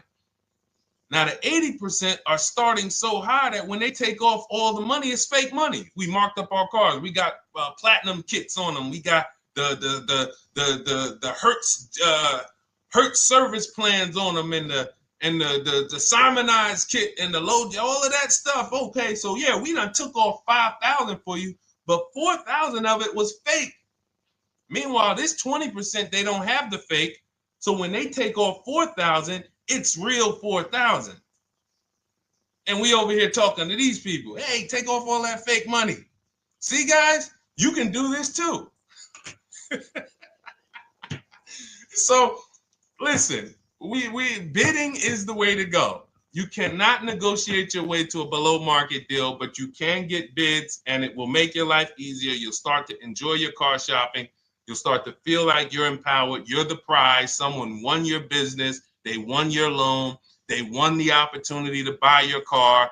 You are the prize. So that's what it's about. So we are here Monday through Thursday, 12 noon. Make sure you meet us live or tell your friends and family who are shopping, hey, hop on this show. We're live on TikTok, Instagram, Facebook, and YouTube. But we will broadcast the show for the rest of the day. So those who want to catch up on some things that you may have missed, or if you just jumped on and you're like, whoa, man, I missed a lot. We'll rebroadcast this show for the rest of the day. But tomorrow we'll be back, which will be Tuesday, May 6th, 12 noon. Meet us here live. Thank you so much. Welcome to the new followers. Thank you to everyone who gave me gifts. Thank you to everyone who bought a book. Thank you for those of you who are in Shop with Deshone. I look forward to your success stories. Always a pleasure.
And welcome to our Tuesday, May 6th live. We do these live streams at 12 noon, Monday through Thursday.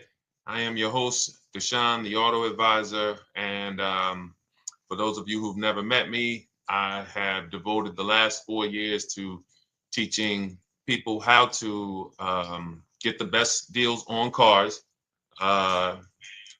and to learn all the mistakes that the industry, the car industry, would love for you to continue making, because they make a lot of money when you make mistakes.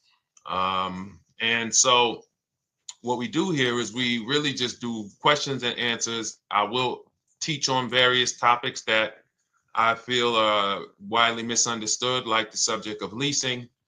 And some of you who are new here, if you've never been here before, could you type a 1 in the chat if this is your first time on a stream?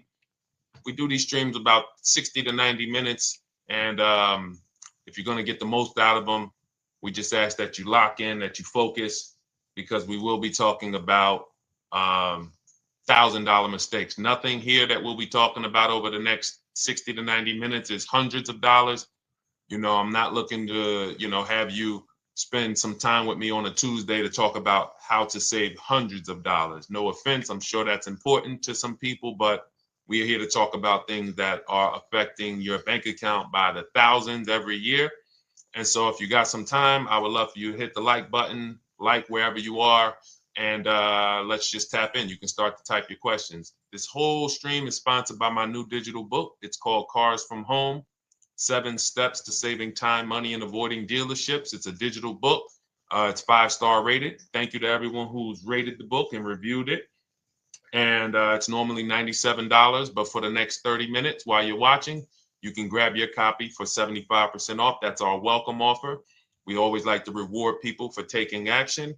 So you can get your copy for $24 instead of $97.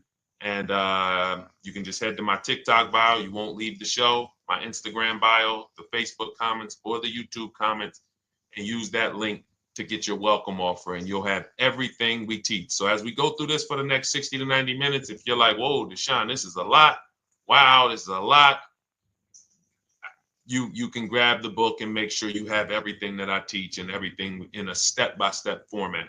Okay? So I have my man Dolan moderating. Good afternoon. Thank you, Johnny Miller. Good to see you, Lil G. Again, guys, we are live. This is our Tuesday, May 6th live. We're live every Monday through Thursday at 12 noon. But we do rebroadcast these throughout the day. For those who cannot make them, you can watch the rebroadcast, or if you got to go back to work, we'll be rebroadcasting it for the rest of the day until our show tomorrow. All right, so let's start with the questions. You can feel free to get into it. Okay, do you have to get the extended warranty? This is a great question. This is car specific. A Honda, Acura, Toyota, in most cases, have always had low cost of maintenance and their parts are inexpensive. When you're buying an extended warranty or you're considering it, it is a risk product. It's an insurance plan. So that means you can pay for something and not use it, just like car insurance. You don't necessarily use your insurance until you have an accident. Same thing with an extended warranty. It's an insurance policy. So what you're trying to do with any insurance is see what is the likelihood that what I'm paying for this is going to exceed the price if I did need to use it. So in the case of a vehicle, when you're trying to determine what should I get an extended warranty, there's 2 things that are important. Does this vehicle that I'm purchasing have a high likelihood of things going wrong? We know, and some of you have had cars with histories, and we know there are certain cars, they tend to have things go wrong more than others.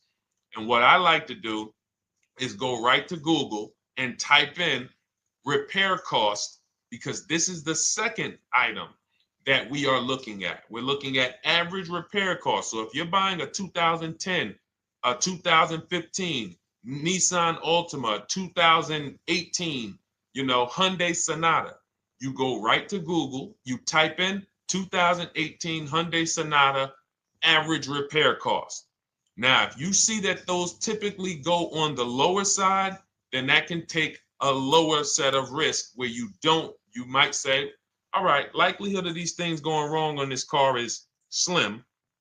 But if you see that the repair cost is on the mid to higher side, that's shifting more risk to if something goes wrong, the cost for you to pay for it out of pocket will probably exceed the warranty.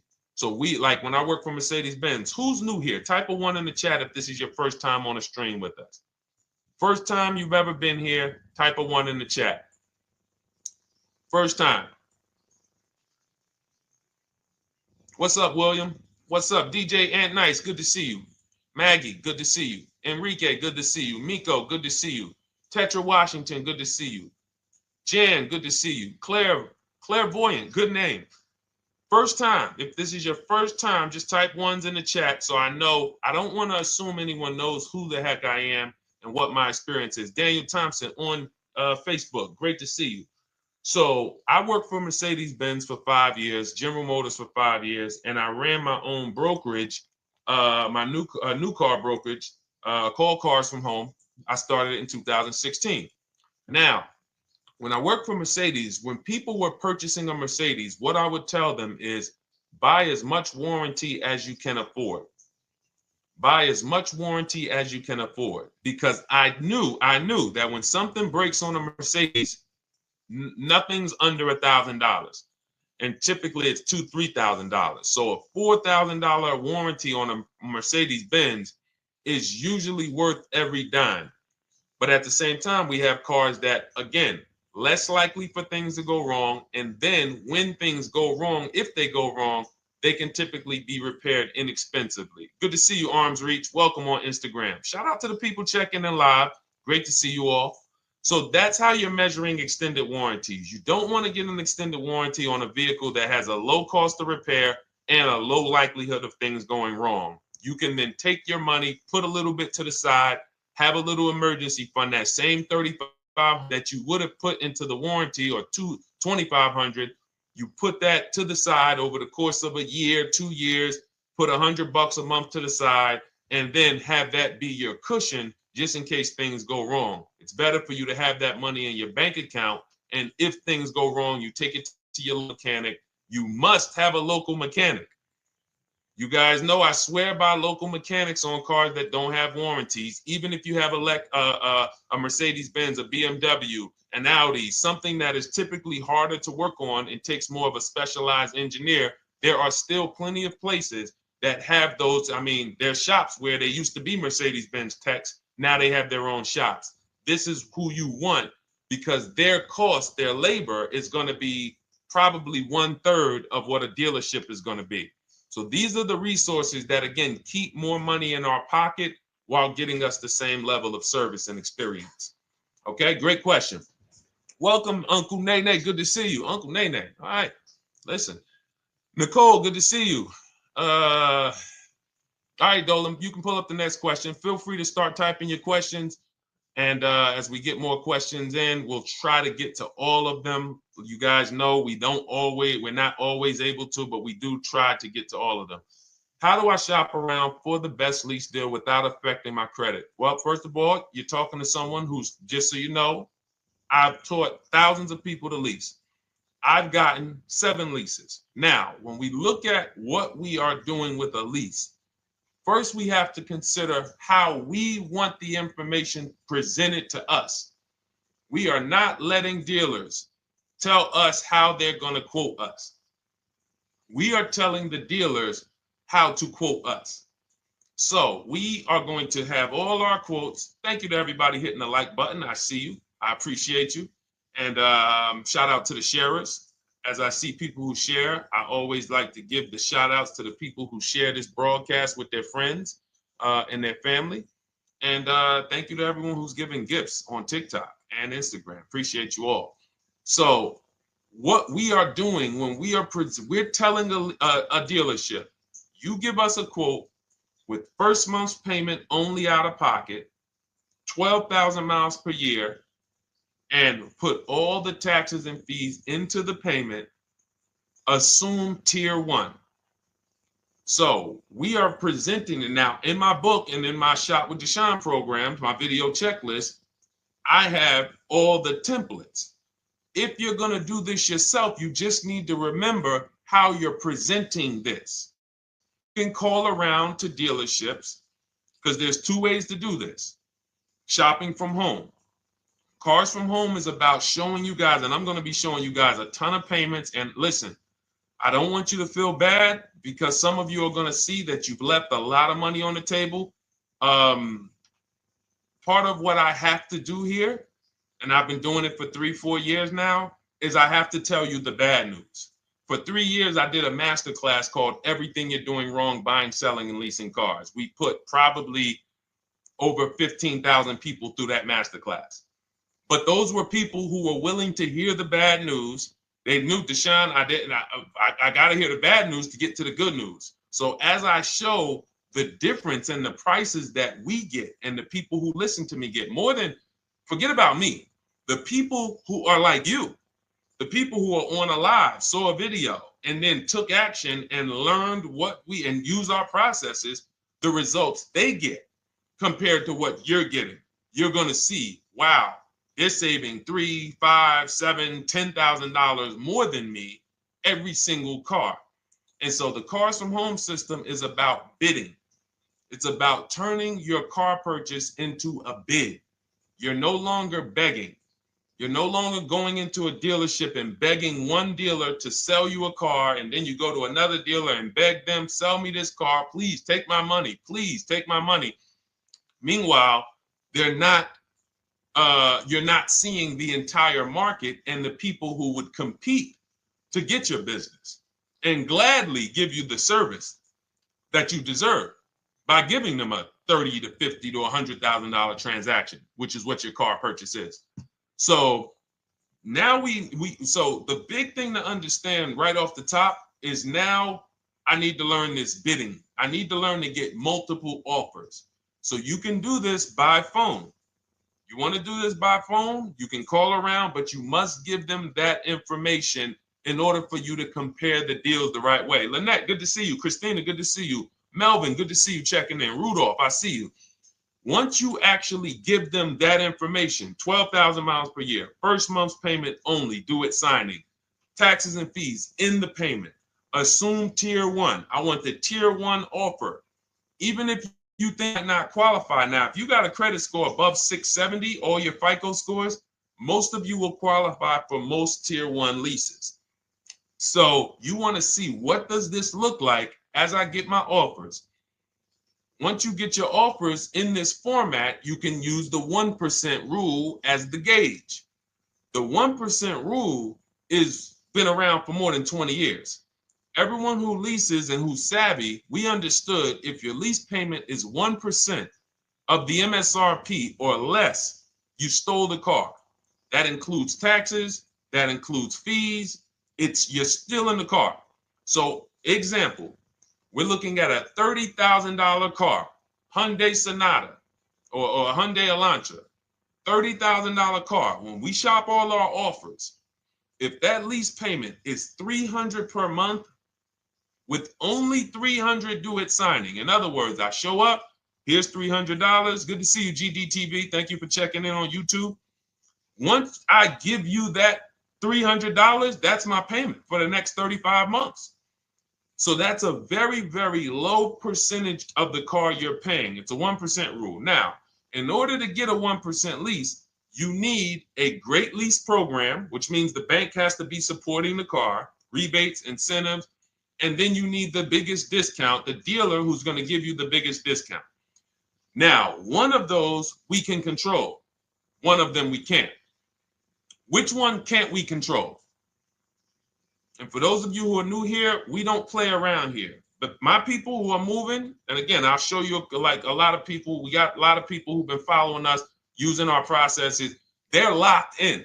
They're not casually on a live here. We're not casually here talking. They are locked in. Like, boom, okay, I hear you. They're answering, they're typing, they're not, vacuuming in the kitchen and trying to hear. You can't do. We're talking about your second most expensive purchase of your life. It's going to be, you got to lock in. You got to challenge yourself to block out the distractions while we're on this stream, because this is your money. And if you don't take your money seriously, the car salesman will take your money seriously. Oh, I like that. Praise the Lord. God is good. You don't take your money seriously, the car salesman will take your money seriously. Man. So, all right, now somebody remind me the question I asked. I got so happy about that little catchphrase that I forgot who we were. So I know we were discussing, okay, we're talking about the 1% rule. So now, one of the things we can't control is the bank. We don't know what the lease payment, what the lease program is on a car. So when we shop cars, we are going to now look at multiple offers, and here's what you're going to see. Now, I'm going to show you an example of how we know or how we expose where the dealers are concerning pricing. Now, you can't see this on TikTok, but on YouTube, Instagram, Facebook, you guys can see this. I'm going to tell you guys about it. YouTube just doesn't let us do the same type of stream. But this is a particular Infiniti that we shop for. We have offers ranging, this is a $61,000 vehicle. We have offers ranging from $680 per month, which is a 1.1% lease. So a $61,000 car, $680 per month, that's 1.1%. We divide the monthly payment into the MSRP. Now, we can see here that there are some offers already from dealers that are almost $900, $889 per month. $889 per month, $873 per month. So now when we look and we say, whoa, how can we have two, like we have all these dealers have the exact same car, yet one of them is $200 per month higher than another dealer. Exactly. We call them the 80%. The 80%, even after back and forth, even after, hey, we'll take off some money. All right, we'll drop the payment $50 a month. Their offer is still so high. It's a horrible deal. Now, why would they offer this? And this is consistent. So I don't want y'all thinking, well, the dealers that I walk into, they're different, Deshone. They take off more money. It does not matter what you think. If you don't have the market reports, if you don't know how to get multiple offers so that you can see, we do this all around the country. We have students all around the country in Cars from Home. We have people we shop for. We have over 13,000 books sold now. Like, we have lots of data to prove this. 80% of dealers are going to be overpriced. This is another particular deal on a Toyota, a market report. And you guys can see that the out-the-door prices here, list price, $32,000. Out the door price with taxes and fees, $38,000. That means that dealer is charging all types of fees on top of their price. The $39,000 MSRP. Look at line number 3. $39,000. Out the door price is $41,000. We can see $39,000 out the door includes taxes, includes all the fees. So we can see that these out the door prices in the left, in the right column, are way higher than the MSRP, $35,798. Out the door price is $39,700. But look at the green. Look at the green. This is what we call, we found the dealer at this time who wanted to win the bid. They wanted to win the bid. They needed the car sold. This is a rotation. We don't say to them, wow, they won the bid one time, so they must win the bid all the time. No dealer can win the bid all the time, or they'll be out of business.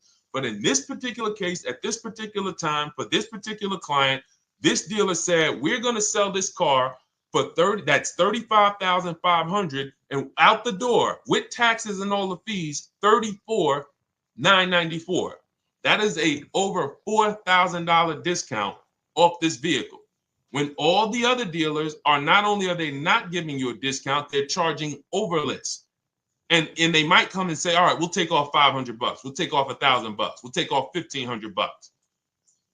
They might start so high with you guys that you think, wow, they started up here and I talked them down. They took off $3,000 from me, but they already were $3,000 in fake fees, protection plans, and all of this padding, dealer adjustments, which is fake fees. So whenever they say, because the dealer gets a minimum of a 6% profit margin, from list to invoice, we have profit. From invoice to holdback to triple net, we have money.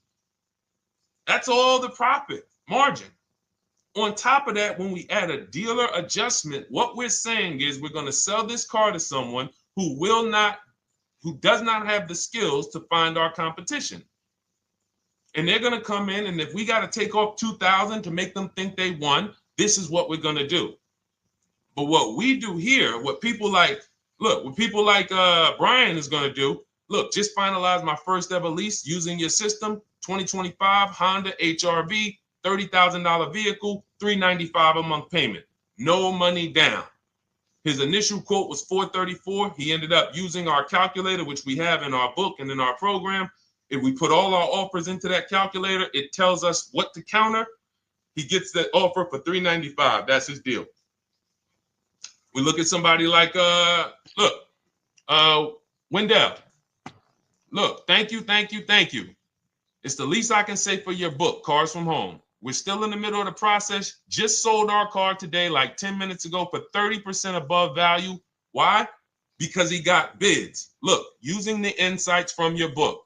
I've read the book multiple times and told many people about it because it's that good. It's so intuitive and insightful. We'll be moving to the next step soon, and I'll write again. So now you heard him say we're moving to the next step soon. Step 2 in my book is the equity assessment. That's when we get bids for the car we have. We get bids. You're going to go to, listen, you should never be trading your cars in. Let me ask you all a question. Do we get the most money for you name me one thing that we get the most money for that thing trading it. Name me one thing. If I had this iPhone, do I get more money trading that iPhone in for another phone, or do I get more money listing it online and selling it to whoever will pay the most? Trading or selling? Let's go. Who's locked in? Tax advantages are very small. I understand you, Ronald, but the tax advantages, we have people that are selling their cars to cash buyers for $3 to $5 grand more than what they can get on trade. A tax value, a tax advantage for the difference is not, it's minimal. Exactly. Thank you, King Carter. You listed. So the money is in the bids and the competition. So going back to this person who asked the question, how do I get the best deal on a lease? It's going to be through multiple offers. That's my 2 favorite words. I would wear them on a shirt if I didn't wear unlearn, relearn. Because more than multiple offers, I need you to unlearn. Because the people who come with bad information from years, Deshone, this is not how my uncle taught me to buy cars. Deshone, this is not how I ever heard about getting cars. I was always taught just go in and just don't tell them about your trade and then ask to see the invoice and all of this stuff. That's what I was taught. Yeah, but you're not going to get the prices we're getting until you unlearn all of that bad information. Bidding is how we buy everything. When we go into the supermarket to get spaghetti sauce, all of those companies are bidding. They're bidding. Hey, listen, we'll sell you this for $3.99. Hey, we'll sell you this for $5.29. But we got a better product. We got quality. Look at us. Look, it's all bids. Everyone who wants to sell us something is competing, except car dealers. Y'all notice that? So the mindset that y'all got to have if y'all want to really win and save all of this money and get these huge discounts is I'm going to start purchasing and leasing cars like I buy other things. It's going to be a competition. And I promise you, your whole life is going to change. Your entire car buying experience will change forever. You will be sitting here just like my man Ken, graduated, $585 a month payment, no money down on his Nissan Murano Platinum, $50,000 vehicle. He's paying $585, no money down. $50,000 vehicle. How much would a $50,000 vehicle cost us on a loan if he purchased it? How much would a $50,000? Some of you know every $5,000 is how much per month. Let me see who's locked in. Who's locked in? Every $5,000 is how much per month on a loan. I see you, Daniel Thompson. Check in. Good to see you, Dane. Thank you for breaking it down with complete truth. Keeping eyes wide open to know what to exactly expect. There you go, Dane. Welcome. Glad to have you here. We do not play around when it comes to this. All I want you doing is winning with cars, in love with your deals every time you get a car. All right, nobody knows the 5,000. How much is every $5,000 on a car payment? Come on, y'all. These are principles we've been teaching. Thank you, Daniel. $100. Thank you. $100. So we always want to default to a 5-year loan. I'm going to tell you why. when you default to a 5-year loan, you're in a safe position. Now, defaulting to a 5-year loan means when I look at a $20,000 car, I'm thinking $400 per month. 5-year loan, every $5,000 is $100 per month. If worst case scenario, I'm trying to get a little bit more car, then I'll go to a 6-year loan, but that's the max. I'm not going past a 6-year loan on a car. That's like going to a 40-year mortgage on a house. They're available. It's not a good idea. So when we look at these, you say to yourself, wow, a $50,000 car, that should cost him, if he did no, remember, this is a no money down deal. We're just looking at how much money we're putting in these cars. That car would cost him about $1,000 a month if he purchased it, 5-year loan, no money down. Which is why when people purchase their cars, what do they typically do? Come up with a ton of money, 10 grand, 15 grand, 20 grand, because they're going to pay into that car to try to lower that payment, because that payment. But some of us who don't have the down payment, we're financing most or all of the car. But here's the thing. I don't want you to feel bad if you're one of those people who's like, Deshone, I really don't be having those down payments of 10 grand, 15 grand, but I want to drive something quality. Exactly, I hear you. Here's the bad part about the people who are putting 15 grand down on their cars, but they're breaking the 8-year rule. This is what we call in Cars from Home and everything I teach, the most important question is how many years are you going to keep this next car? If it's not 8, then we don't purchase those cars, because here's what happens with people who go into their bank account, slap $15,000 down in a car, and don't keep the cars 8 years. And if anybody's willing to be honest, they will confirm this right here on the stream. When they go to replace that car in 3 years or 4 years, they literally have a little bit of equity. Maybe they're just breaking even. They're not getting that 15 grand back. It's gone. It's gone. Anyone who puts 10 grand down on a car and then comes back in 3 years, 4 years, all right, I had the car 4 years, 5, listen, I'm going to switch this thing up. They still have a payment. They are barely breaking even. Meanwhile, their payment was 400 or 500, almost double what it would have been if they leased a car, got a below market lease, and they drove a car, no warranty after 3 years, they're driving an inferior product. So if it sounds like I'm here to destroy people from purchasing who are not keeping their cars long-term, that is the goal. Because as long as you are buying cars that you're not keeping 8 years and you buy them, you turn around and you replace them, you are going to continue to spend way more money than people getting below market leases like Ken and like a lot of other people I'm going to show you on the stream. Lots of other people. Look, dealer American Senior Benefits Plan. He's enrolled with us under his company name. Dealer MSRP on this car was $36,300. 2025 Kia Sport X line. MSR, boom, boom, 561. Monthly payment is $400.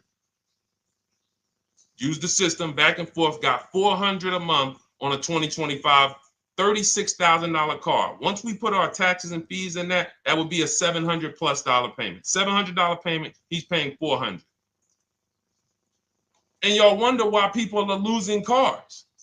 $300 more per month to drive the same car? It's ridiculous. Imagine somebody like you, when you learn, now you're pulling up. I'm going to tell y'all one more story, and then we'll go into some more questions, because you might not remember what I'm saying. So those of you who have the book, you got this for the rest of your life. But you will remember, hopefully, a story. I'll tell you about my neighbor. So my neighbor finds out that I'm into this car business and that I educate. And he said, hey, Deshone, I was watching some of your videos and I come across this 8-year rule that you teach. And his wife had actually had a Kia Telluride. Popular vehicles, probably been one of the most popular SUVs, that the Palisade, since 2007, 2019. Super popular vehicles. People were charging $5,000 over sticker for them during the pandemic. People were paying it. We were getting them at discounts. Now, his wife totals the truck. She has an accident, totals the truck. She's fine. Truck is totaled. He was financing it. He said, Deshone, I see this 8-year rule thing, man, and I don't keep my cars 8 years. I said, okay. He said, so I'm thinking I should, like, you're saying I should be shopping for a lease on my next one. I said, exactly. I said, make sure you get multiple offers, because if you just walk in and say, hey, work me up a lease, they'll give you the same payment you had on the purchase. And then they'll tell you something ridiculous that they want you to believe, like, hey, the lease is the same price as the purchase, so you might as well just purchase it. And people believe this stuff. Now, I said, you get multiple offers, stay at home. He calls me, he says, Deshone, I got the new version of the Telluride, new. I'm paying $479 a month.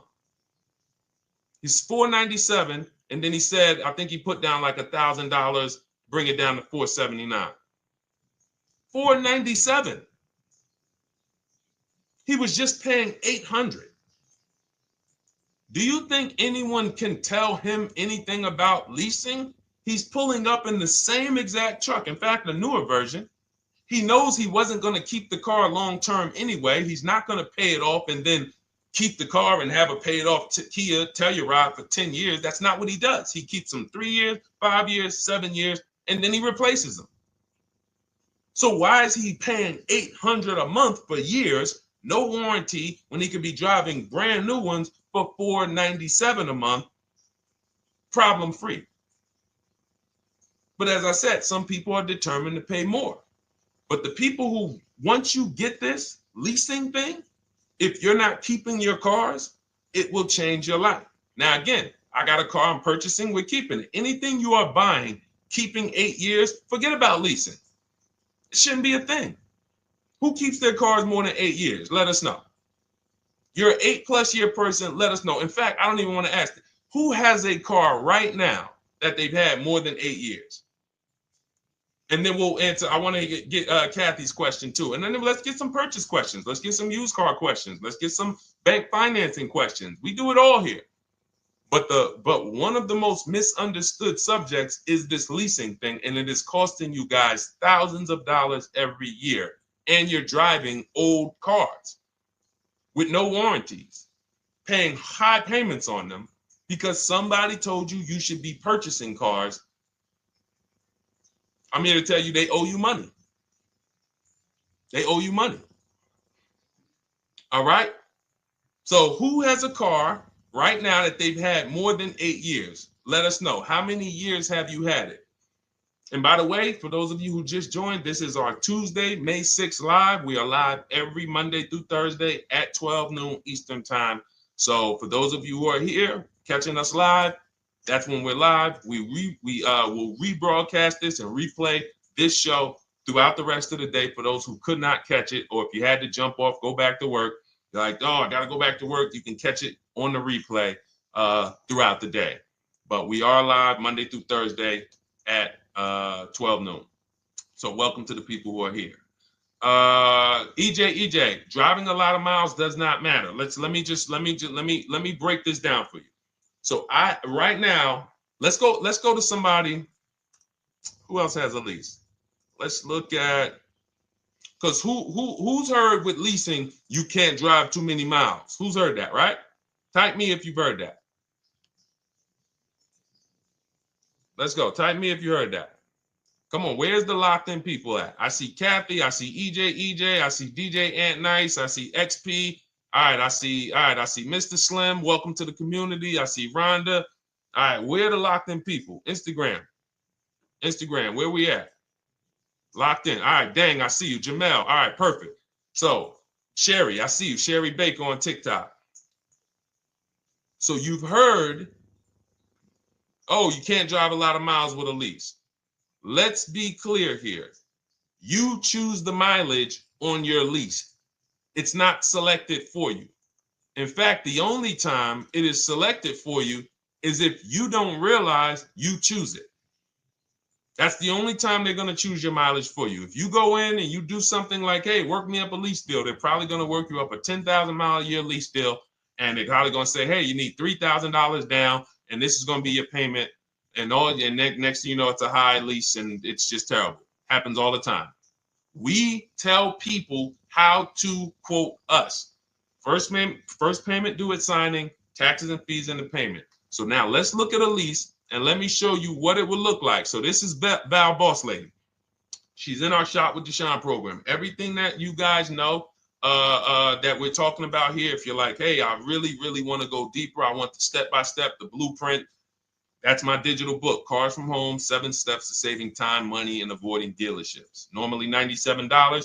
You get a welcome offer. It's 30 minutes because I want to see you win, and you get 75% off for 30 minutes. If you go to my TikTok bio, Instagram bio, YouTube comments, Facebook comments, click those links, and then click that one that says $24 welcome offer. 30 minutes only, reward for taking action. You have everything we teach, the low market leases, the low market purchases, used cars, bank bidding war, making banks and credit unions bid, all of that, $24. You can, somebody emailed me yesterday, said, I'm $15,000 up with what I've learned from you already.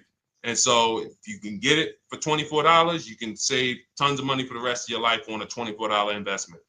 In this case, Val's in our, she's more of a wants to do it with me type. Videos, checklist, she doesn't want to read. That's our Shop with Deshone, do it with me program. I coach people. And so she gets a deal on this particular car. Same information, by the way. Not better information here than the book. It's just different learning styles. So she gets a $51,000 electric vehicle, 2025, beautiful vehicle. She's paying 1.16. So her payment on this car, on this $51,000 car, let's continue to make sure we understand the price of these cars. $51,000 car, her payment is $591. No money down. Now, some of you might say, wow, if I got $591, I'd probably put like $3,000 down, bring it down to $499. You could do that. That's how we can do. We can do that because she already got an incredible deal. Then we're just determining how we want to structure our payment. And thank you for everybody sending me gifts. I appreciate you. Thank you for all the badges. I don't take it for granted. And thank you for everyone who's hit the like button. Those of you who are double tapping the screen. Every time you hit something on TikTok, you like it, you double tap the screen, you keep running those likes up. We appreciate you. It does matter. It helps spread the word. So let's say Val wanted, she's a high mileage driver like EJ. Let's say, EJ, how many miles per year do you drive? 20,000, 25,000? Let us know. I'm gonna show you why. In my book, I have 2 strategies for high mileage drivers. I'll tell it to you guys right now. How many miles a year do you drive, EJ? 25,000, 20,000? Those are both high. Let us know. Or if anybody, else, because, anybody else who's a high mileage driver, let us know. How many miles? 26. All right. Thank you, EJ. So let's just round that to 25 for now. Let's just round that to 25. So let's say instead of her $591 payment for a $51,000 car, now you could shop for a $30,000 car and you can have a 1% payment. If it was, a similar deal, you'd be paying $300 a month. In her case, she has a $51,000 car. She probably wanted a nice SUV that looks beautiful, that some other people are paying $1,000 a month for. She's paying $591. But if she wanted to bump it up to 15,000 miles a year, she'd be paying another $30 more per month. She'd be paying $620. Now, if she wanted to bump it up to 20,000 miles per year, she'd be paying probably another $80-90 per month. So she'd probably be paying $700 to drive 20,000 miles per year. Now, let me tell you guys, because some of you guys who are like, yo, man, those payments are high. We're talking about $50,000 cars here. So if you were shopping for a $30,000 car or $35,000 car, naturally, if we took the same exact numbers, let's take a $35,000 car, 1.16 lease. That's a 406 payment, probably $399. So now, in order to go, and let's say you're a high mileage driver, just like EJ, you want to add another 15,000 miles to your lease. You're probably going from 400 to 550 or 575. But you have all the mileage you need. And here's the beautiful thing about that. If I'm paying $175 more per month, but I get all the mileage I want, and when I drop this thing off, I get a new one, I don't have to worry about negative equity, and I put no money down. That is way better than what most people are doing out here, what everyone's doing. Because I'm gonna tell you what most high mileage drivers do who don't put money down. They will go in, buy a car, take a super long loan, 6 years, 7 years, just so they could afford the payment. Now, here's what happens. They drive the car, they put 25,000 miles a year on it. They come back in 3 years or 4 years, and they say, wow, I got 100,000 miles on this thing already. Let me go and swap out the car. What situation are they in at that point, guys? You put 100, you got a 6-year loan, average loan. You drove 25,000 miles per year. You put 100,000 miles on the car in 4 years. You come back, you still have 2 years of payments left. 15 grand negative equity. I used to see it all the time. Thank you, I am rich. Locked in on Instagram. I see you. Locked in. See it all the time. Every car salesman who has dealt with a normal 25,000 mile high mileage driver that does not keep their cars sees it all the time. They come in, yo, man, what you do for a living? Man, yeah, I do DoorDash, I do Uber. Oh man, I work in sales. You know, I'm on the road a lot. You know, I'm here. You know, all right, I want to replace this thing. I got like 110,000 on it. Okay, you still got a loan on it? Yeah. All right, we already know you got negative equity. Then we appraise the car. All right, the car's worth like 7,000. How much you owe? Man, you owe 19,000. All right, well, what can I do? Can you get me into something? Roll that loss all the way over. On top of that, you finance the car, so your payment is high. You finance the whole car, so you're paying a high payment compared to if you had leased, just literally shop for your leases, added your miles to the lease that you needed. You're paying $175 more per month. You got a brand new car. And I'm going to tell you, I did not make this up. I learned this from someone. A lot of what I'm teaching you, I learned from my clients when I was in the dealership. This guy, I worked at Hyundai for six weeks. Man, this dealership, the owners got indicted. I got out of there. Way before the owner got indicted. It just had straight up highway vibes, like the worst you could ever imagine. As I was in there for 6 weeks, I was a manager. I enjoyed being a manager. We did a lot of deals in my department in 6 weeks. But I said, I am out of this place. Anyway. But I learned something very valuable there. We had a client a customer was returning his lease on his Hyundai Sonata. Guy comes and I'm grounding the lease. I'm doing the paperwork for him. He has 72,000 miles on the car. 72,000 miles. I said, how the heck? I said, you lease this? He said, yeah, I always lease. That's all I do. He said, I used to buy my cars every single time I came. I had to put large down payments, 10 grand, and then I'm still having negative equity when I come to trade it in. I'm having high payments. It's ridiculous. I looked at his payment, and let's say the average payment for a good deal on a Sonata at that time was $300, $325, whatever it was. He was only paying like $550. He was only paying like $150, $175 more per month. He had a 25,000 mile a year lease. And that's what he did. I drive these cars. I'm on the road. Boom, boom, boom. I change my tires. I do my maintenance. 3 years. It's a fixed cost. There's no variable cost. I don't have any surprises. I'm not getting hit with a negative equity bill that I got to transfer, which means when I transfer my negative equity, I get less car on the next transaction. Because if I got to bring over 15 grand of negative equity, that's probably 300 a month that I'm paying for my old car when I get my new car. So if my new car was 400 a month, but my negative equity is another 300 a month, I'm getting less car for my money because now I got to take all those losses and bring them over to my new car. This is high mileage drivers and people who don't understand leasing. That's why you're losing so much money. And when you just flip the switch and realize Deshone is not talking to me emotionally, I am not talking to you about never do this, never do this, like these other people who say this, do this. This is how you buy a car. They never talk numbers. Y'all notice that? You notice that, right? You never hear them talk numbers. It's always never do this, always do this. This is the worst way to do this. This is the most expensive way to do this. This costs you the most money. They never talk numbers, though. That's why everything I do is to show you the numbers. Thousands of transactions since 2006 in the car business, helping people the last 4 years all around the country. This is the numbers that they might not understand.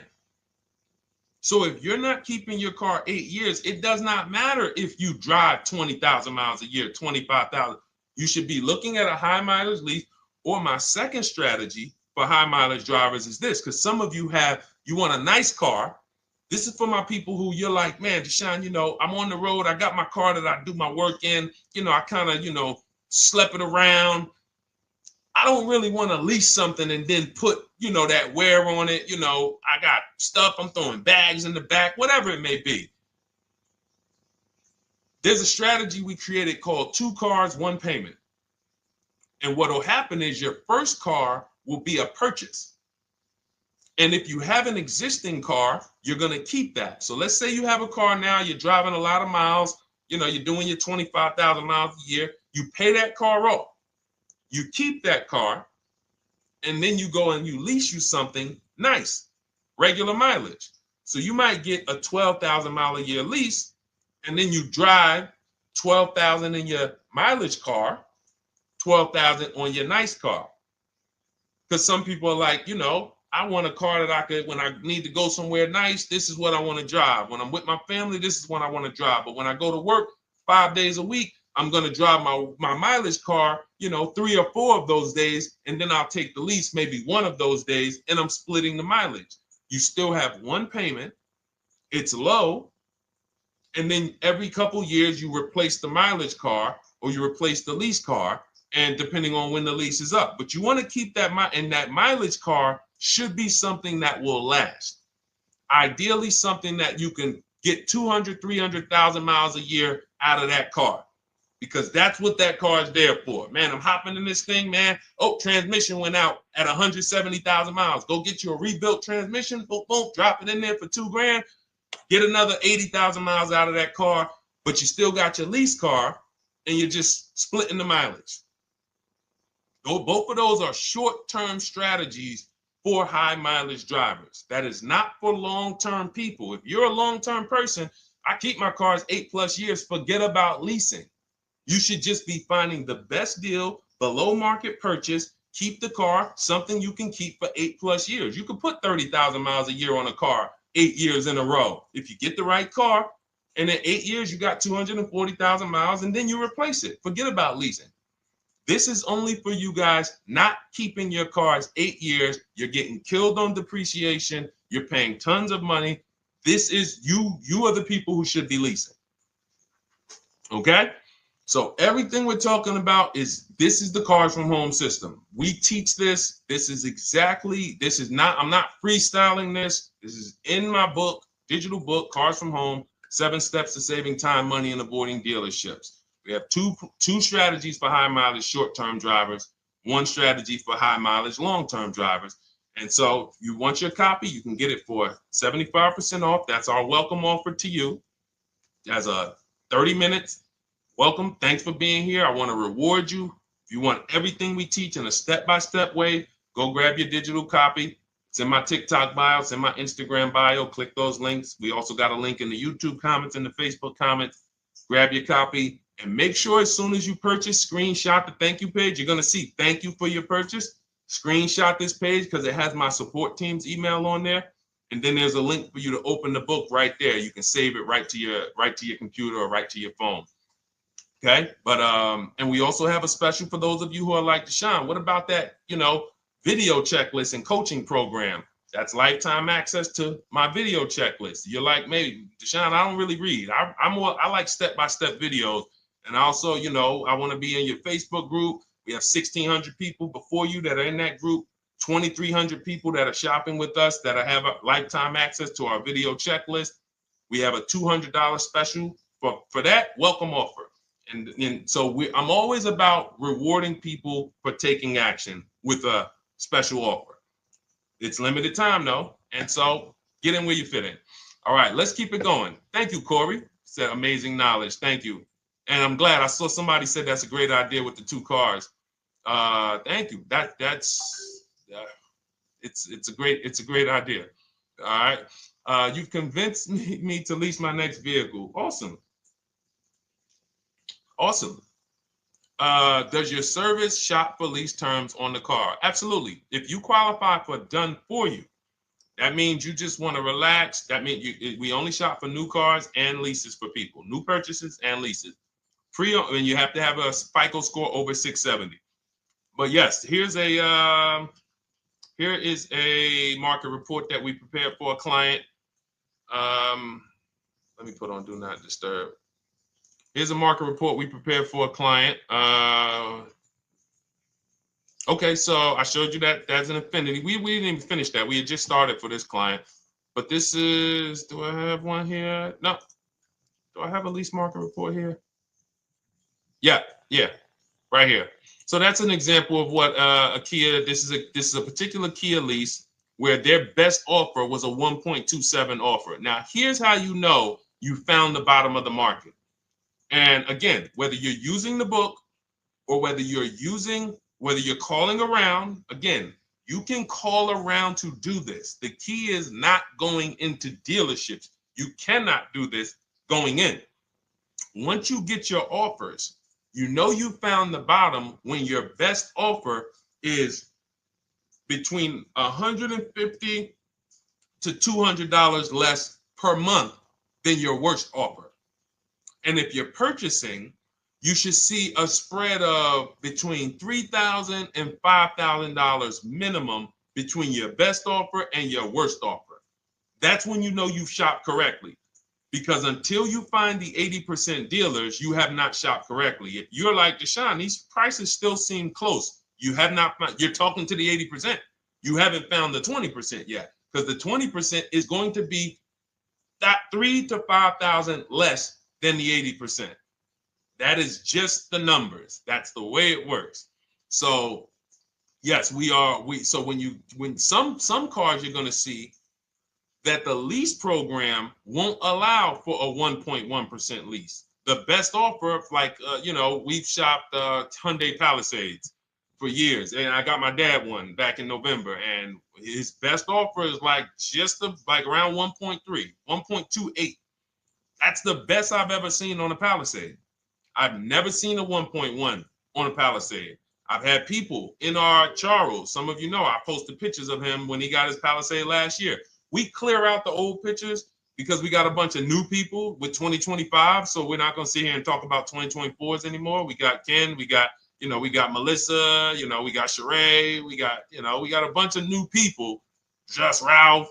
We're not going to, but I do remember posting Charles who got his Palisade and he's like, he shopped, used the system, got his multiple offers. Best deal was 1.3. So that's where it comes in at because of the lease program. That dealer is already taken off to win the bid, probably taking off $5-6 grand. But if they don't have more rebates and more incentives and a better, then it's not going to lead to a 1% lease. So the 1% leases come from major incentives. Maybe sometimes they have too many of the vehicles. They want to move them. Lots of bank support. But what I tell you is you should be looking for between 1.25 and 1.5. That's how you should budget for a lease, between 1.25 and 1.5. That's a great deal. And if it has a really aggressive lease program, once you get your bids, you're going to see it fall under the 1.25. You see it fall into 1.1, 1.2. but we don't know what the lease program will be until after we shop for that vehicle. Okay? So yes, absolutely. It's an empowering way to shop. It's also fun because you can see, man, I'm not begging anymore. Like these people are like, please do business with me. Please do business with me. And then you start to feel bad for everybody who's still in those dealerships doing it the old way because they're talking to the 80%. There's no way they can win. They don't even know there is an 80% to realize that's who they're talking to. So when the dealer says, all right, I'll take off $4,000, they're like, wow, I won. Man, the dealer took off $4,000. But if they saw the whole market, they would understand that that dealer actually is overpriced by $7,000, $10,000. So taking off the $4,000 means nothing. It's just sad. It's a sad thing. And that's why I spend my time trying to convert you guys from negotiating one-to-one to getting multiple offers so that you can see for yourself. All right. Thank you, Julie, name Richardson. Thank you for sharing. XP got the number 2 gifted badge. Forgive me because I don't really know what that means, but I just know that's what it's saying. So I appreciate it. Thank you, Corey22. Sherry Baker, thank you so much. Number 1 gifted badge. All right, let's go to some more questions. We got some more questions. Dolan, I'm sure you got a lot of them. And what I'm going to do for the rest of the broadcast is just try to do rapid fire questions and answers. Okay. And if you guys want me to go deeper on any particular subject, then just feel free to say, hey, could you go deeper on that? How do you get a car loan with bad credit? Well, we have a resource. It's not our company. We have nothing to do with them. But we always try to stay up to speed on who's financing people with bad credit, because the goal is you don't want a dealer controlling your financing. Somebody just came up to me. He's a neighbor. He's like, aren't you in the car business? I said, well, yes and no. He's like, well, listen, I got a connect to Acura. Anybody you send me, they get anybody approved, I'll give you $1,000. I said, okay, cool. Thanks for the information. For them to give me $1,000 just for sending the customer, and he's also a middleman, he's not a salesman, how much money are they making on the customers? If they're going to give me $1,000 just for sending someone with bad credit to them, how much are they making on the deal? Arms Reach, congratulations. Just got my book. You use it when, please send me your email testimonial. Well, as you use it, just as you do your equity assess, everything, email me. Congratulations. How much are they making? We can imagine, right? If they're giving me $1,000 just for bringing them the customer. So this is what happens when you let the dealership control the loan. Because why do we separate? All right, I'm going to break something down I call the 3 pillars of great car deals. Three pillars. You can't get a great car deal without maximizing each pillar. And some of y'all that have been with us for 3 years, y'all already know the 3 pillars. First, who you buy your car from. Second, who you get your loan from. Third, who you sell your old car to. That's 3 separate transactions. The car business has trained you guys to give them all 3. All 3. The car business has trained you guys to give them 3 transactions. Anytime you purchase the car, who's done this? Be honest. Purchased the car from a dealership, sold them your old car, in which case you call it a trade, and they got you your loan. Who's done this? 3 transactions in one. Why do we know these are 3 transactions? One, there's competition. People want to buy your car. It's okay, Corey. That's that. Thank you for being honest. That's how we change. The reason why we know that these are 3 transactions because there's people who want to compete in every one of them. There are people who want to buy your car. That's why step 2 in our book, we never trade. We get offers from CarMax, Driveway, Carvana, AutoNation, Car Gurus, Kelly's Blue Book Instant Cash Offer. It's a bid. We just had someone sell their lease. Miss Hickman, she sold her lease, made $4,700 selling her lease. CarMax won the bid. Drove the car for 3 years, had equity. She dropped her lease off. They gave her $4,700. Won the bid. That's one pillar. Second, who I'm going to get my loan from if I'm getting a loan. Those of you who are paying cash or leasing, this is not a pillar. But we need to bid out our loan. We had a great talk yesterday on our show yesterday where I asked, who do you guys get your loans from? Most people said the bank, the credit union, the dealership. One person said the right answer, whoever gives me the best APR. That's the right answer. And then we have who we buy our car from. There's banks and credit unions that want to compete for our loan. There's multiple dealers who want to compete to sell us a car. So we can't get a great deal until we have bid out each pillar. And that's why when we have bad credit, if we let the dealer now control, this dealer has a car. We didn't bid out that car to find out, is it a great price? Now they're also giving me the loan and they're charging me 25%. We didn't bid that out to see, is that the best loan I could get, even with my bad credit? Is that the best loan I can get? So the key, what you want to do first, if you have bad credit, is I'm online looking for anyone who will finance me with bad credit separate from the dealer.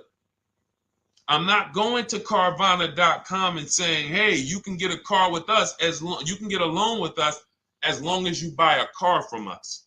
You're mixing the transactions. You're taking away my ability to get bids.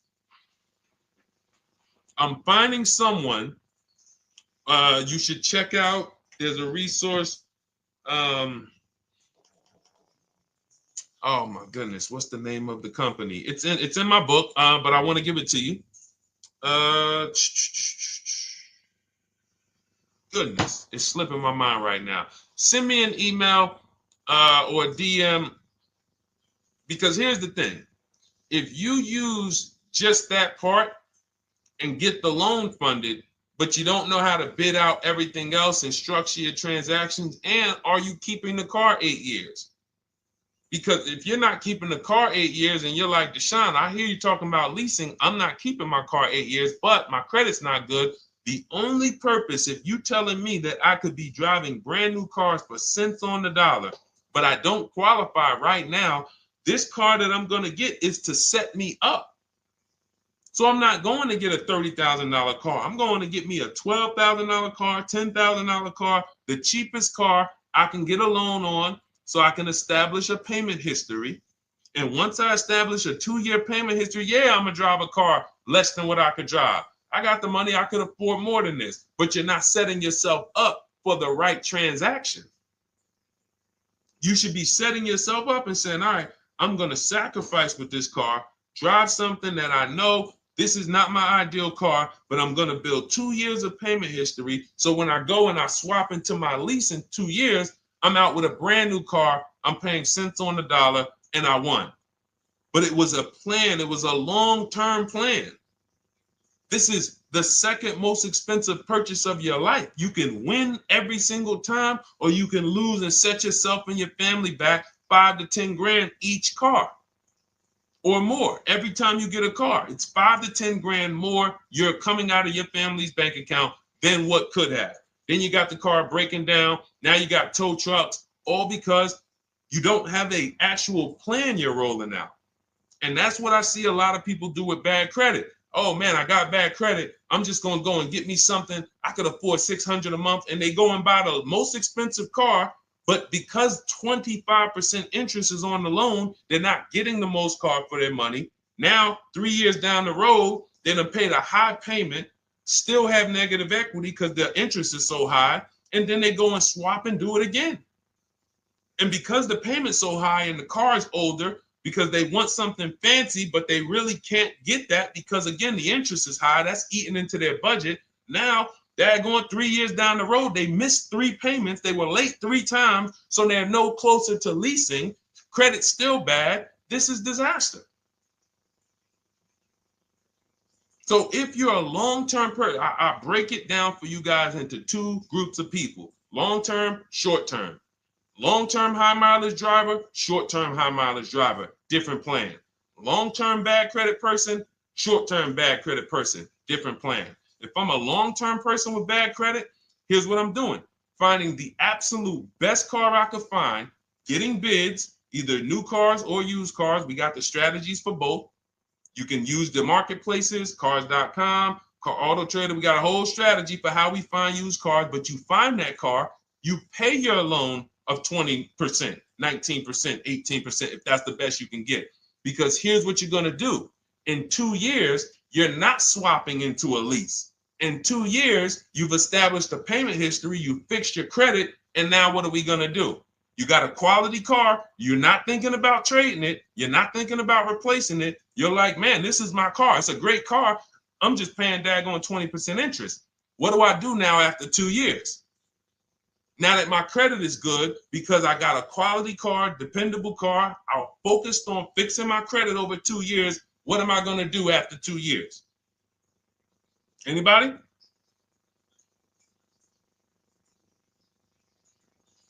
Thank you, Arms Reach. Refinancing the car. Exactly.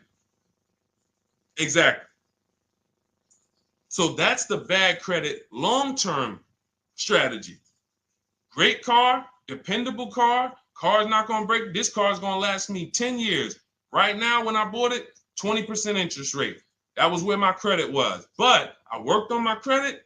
Boom. I'm a 690 now. I'm a 720 now. I'm refinancing that into a short-term, into a shorter-term loan, and I won. Pay this thing off, and I'm going to keep it. Nothing to talk about leasing. Leasing only comes into play where the 8-year rule is concerned. I'm not keeping this next car 8 years. I should be setting myself up to lease, or I should be leasing. That's how I'm going to save the most money, keep the most money in my bank account, have the best car. Not even close. Not even close. All the wins for the purchasers are after 8 years. People who are like, man, Deshone, I got a car, man. I had this thing 12 years, man. It's been paid off for 6 years. I ain't had a payment. I love it. Long-term purchaser. You won. You won. Who's in that situation? Who has a car outside that they've had for more than a decade? Paid off. You can give it to your son. You can give it to your daughter. It's an extra car. That's purchasing. That's the wins. That's what we call the reward stage of purchasing. But you got to get there. All right. All right, let's go. A lot more questions. We got probably another 20 minutes we'll stay on, so let's keep it moving. But again, Lend Buzz, that's the company. Lend, Lendbuzz. They started, I started seeing them about 18 months, 2 years ago, and they were loaning to people with, international students, people who didn't have credit. You want to try to find a place that will fund you independent of the dealership. That is what your goal is at all times. Independent of the dealership. Here, you qualify based on your income and your credit. You qualify for $18,000. Go find a car now. That is what you want. You don't want people mixing the bank loan with the car and two pillars that they are controlling. We're controlling the price of this car. We're controlling your interest rate. We don't want that. Yep, exactly, Cindy. For those who just joined, this is our Tuesday, May 6th live. We do these lives Monday through Thursday at 12 noon, so you can tell your friends, family. We wanted to now come up with a constant and consistent time where I can meet with you guys. If you don't have, if you can't stay the whole broadcast, we will replay these throughout the day because sometimes people got to jet back to work. They're watching us on the lunch break. You can catch up on the whole rest of the show throughout the day, all the way up until tomorrow, and then over the weekend, we'll play a whole compilation of all the shows for people who really want to dig in and hear all the questions that we answered throughout the week on, Monday through Thursday. But if you want to join us live, set your calendar, set an alarm, meet us on any channel. We're on TikTok, Instagram, Facebook, and YouTube on the Deshone the Auto Advisor channels, 12 noon, Monday through Thursday. All right. Let's go. Next question, Dolan. All right. What are your thoughts on purchasing used versus new? It's a great question, Kathy. For me, it's a matter of budget and values. It's only a matter of values if you can afford both. So if you can get everything you want in a new car for your budget, everything you want, everything that you need, and you can afford it in a new car, you have the option to choose both. So it becomes a matter of values. In my book, I teach, are you a person who's like, I want to reward myself. I only get a new car every decade. I'm going to keep this thing 10 years. I want the latest and greatest. Therefore, I'm going to shop and get the best offer, get me a below market purchase. Because y'all notice I always put in a caveat of a below market purchase, below market lease. That's all we're talking about here with Cars from Home. That's all we're talking about. You need to, every purchase you make or lease you get, you want it to be a below market lease or purchase. So now, if I could afford both, is it I'm going to reward myself with a new vehicle, or do I have these other values where I actually want to knock 20 to 30 to 40% off the price to get even more for my money? So that's really up to you if you can afford both. There's no right or wrong there. It's a matter of, like I said, the values. Now, some of you once you look at your budget, I have a tool in my book and in our video checklist, the coaching program called the Perfect Budget Calculator. We invented this. So it's not on Google. You'll hear a lot of the stuff, almost nothing we teach. You're like, if you ever go to look for it, the 8-year rule. No one talks about it. We created it. This is our intellectual property that we created to teach you guys to create these boundaries, the rule of 72 and the 10th birthday, 1.5% rule for overpaying for leases. These are all things that are absolutely proprietary to Cars from Home.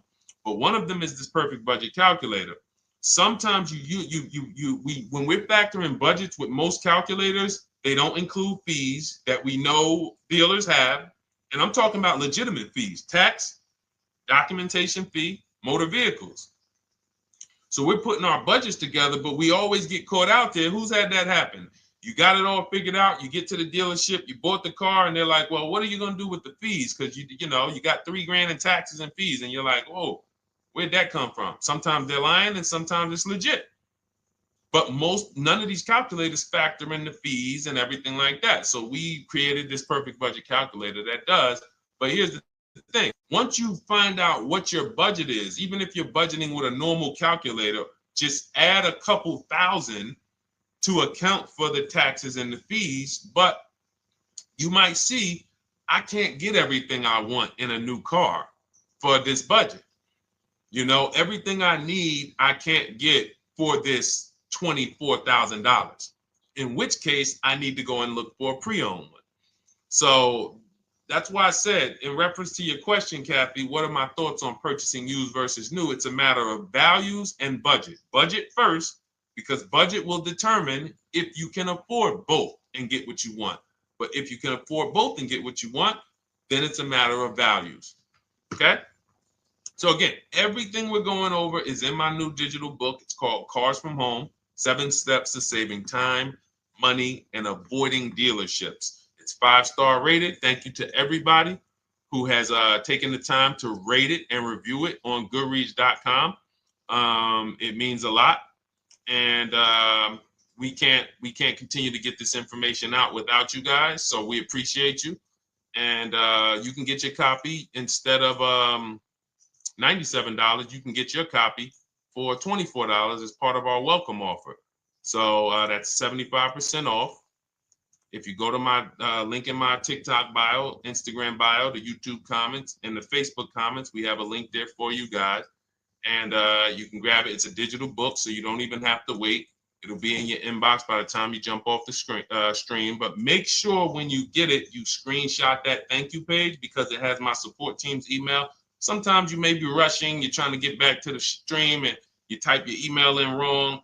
Also, as soon as you purchase, the link to open the book is right there. So it'll say open the book below. You can save it to your computer. but I would rather you get it for $24 than $97. Although we've sold a lot at $97 because people feel it's worth every dime. You're going to save thousands and thousands of dollars for the rest of your life using what's in the book.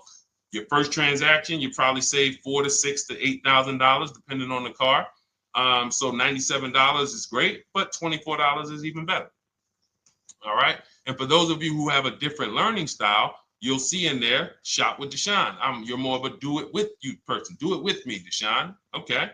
We have lifetime access to shop with Deshone, and I coach you personally for 6 months. So we jump on Zoom calls twice a month. And some of you who may qualify for done for you, just do it for me. If you qualify for that, we have a welcome special for that too of $300 off. So get in where you fit. And those of you who are new or you're like, Deshone, I like what you're talking about, but I still don't trust you. You can start with our free cheat sheets. So just start somewhere so that you can start to reinvent how you're car shopping. Magley, how are you? Oh man, of course I remember you. Following for years. You actually were following me from the time God blew me up on TikTok. That was 2021. So I absolutely remember you and I appreciate you. And yes, it's so good to see you. Absolutely. Absolutely good to see you. All right, Dolan, we got a couple more questions. We got time for a couple more. Let's try to go as fast as possible. The discount for the book is not working. It says time ran out. It's 30 minutes. I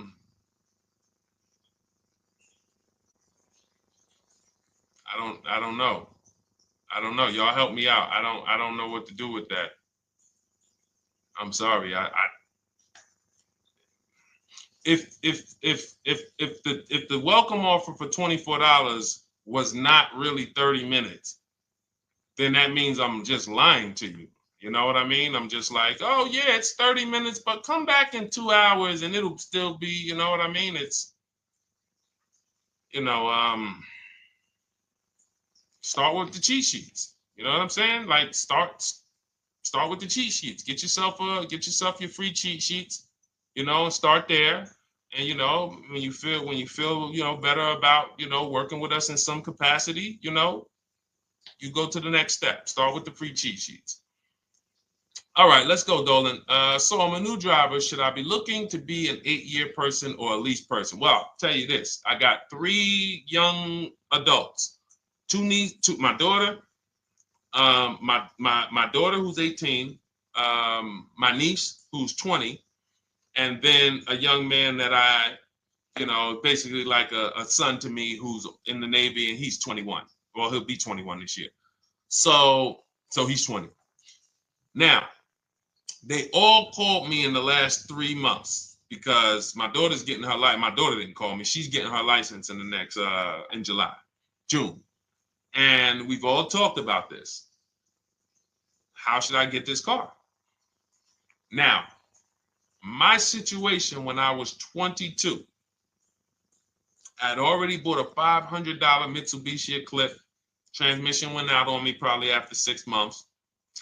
And then I bought a buy here, pay here car. This is before I got into the car business. I got into the car business, I was 22, working for Pontiac GMC Buick.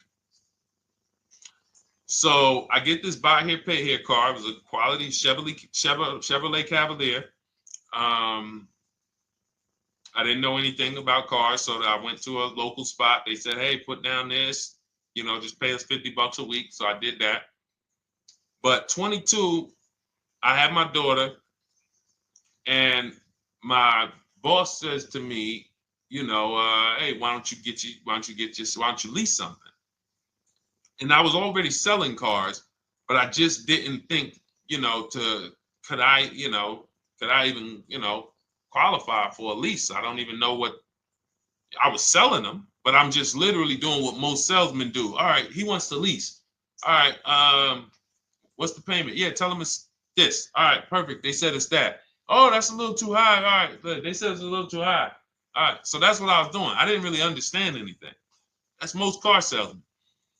So I end up getting a Pontiac G6. I'm 22. I paid $256 a month. Now, it would have been less, but I didn't get a tier 1 approval because I didn't have, I think my credit was like mid sixes at that point. And you know, you really want to be over 670 to get most of the tier 1 approvals. But it would only raise my payment maybe 25 bucks. Wasn't a lot. Now I'm 22. I'm driving a brand new 2007. It's still 2006. 2007. I'm pulling up, brand new car, full warranty, $256 a month. At the same time, I have a friend, got a vehicle, Toyota, financed it, went in. She had, you know, we had our, she had a young child, a little older than us, maybe 1 or 2 years older than us. And then she goes and she purchases a car. $500 a month. She didn't get ripped. That's what a $20,000, $22,000 car costs. She got a Corolla. $500 a month. We're 22. Plus insurance. This is enough to break a young person, young family. I'm paying $256. She's paying $500. That right there. When I tell people that story, it's amazing to me how many people will say, Deshone, when I got my first car, my parents took me out. We financed this car. We financed this. I was paying $400, $500, $600 a month. Whether the parents were paying some of it, or they were paying some of it, or they were paying all of it. Thank you, Kathy. Appreciate you sharing. So this is what all of them, all three, well, 2 of them. I don't know about the young man. Because his parents.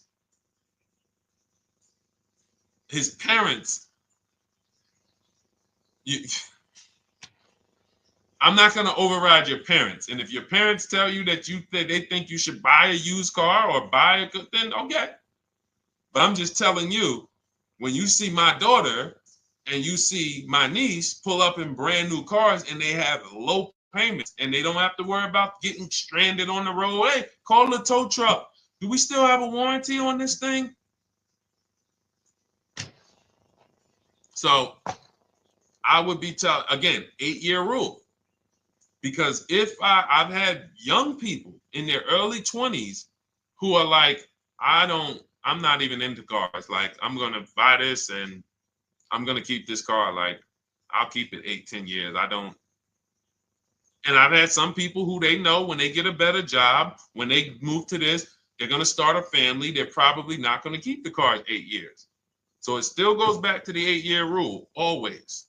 Always. Most young people, most people should be leasing their cars. That's how I did very well throughout my 20s. Praise the Lord, because I did not have high car payments. I didn't have cars breaking down on me where I had to be like, oh man, couldn't get to work today. Not many 20-year-olds, 23-year-olds are keeping cars 8 years. So when you're putting them in used cars, you're really setting them up for failure in a lot of cases, compared to if they were just leasing, getting look, because some people be like, wow, are $300 car payments still out there? Oh yeah, they're still out there. Just you just are shopping for the right car. I know India had her look, Rosalie, she's in our Done With You video checklist and coaching program, like Cars from Home. She's, you know, this is our Facebook group she's commenting from. 3 vehicles she got, all for her sons, all of them. A Nissan Rogue, $399 a month. That's a $36,600 car. She got a Mazda CX-30. That's a $28,200 car. Payments $339 a month. $339 a month. And then she got a Mazda CX-50 for her other son, $40,000. On top, we haven't even talked about the equity and leases and selling leases and, you know, really maximizing the equity, because she said she got $6,700 selling 2 of the old leases. $6,700. Drove the cars for 3 years, had equity, bid it out, sold 2 of them, $6,700. You're probably like, Deshone, I didn't even know you could sell a lease. My question is, how much has that cost you? So when you're looking at investing in anything we're doing, be it my book, be it Shop with Deshone, our video checklist and coaching, be it our Done For You program. One thing that we do covers everything. Your first deal, if you're moving, you're gonna be like, shoot, I got everything I just invested back times 10. That's what we hold ourselves accountable to. Just her equity alone, she made $6,700 selling 2 cars. Didn't even know I could sell leases, and I just put $6,700 in my pocket selling 2 leases. Whoa. So $300 payments. Those would be perfect cars for young people. $339, that's with no money down. Imagine if she wanted to put another $2,500 down, bring the payment down to, $275. This is the way to be moving. And those of you who are getting this, are you getting this? If you're getting this, type some dollar signs. Who's getting this? Who's getting this? Type dollar signs in the chat. Who's getting it? Let's go. Who's locked in? All right. I see you, Mario. I see you, Dane. I see you, Terry Carter. I see you. Who's getting this? Who else is getting it? Who else is locked in?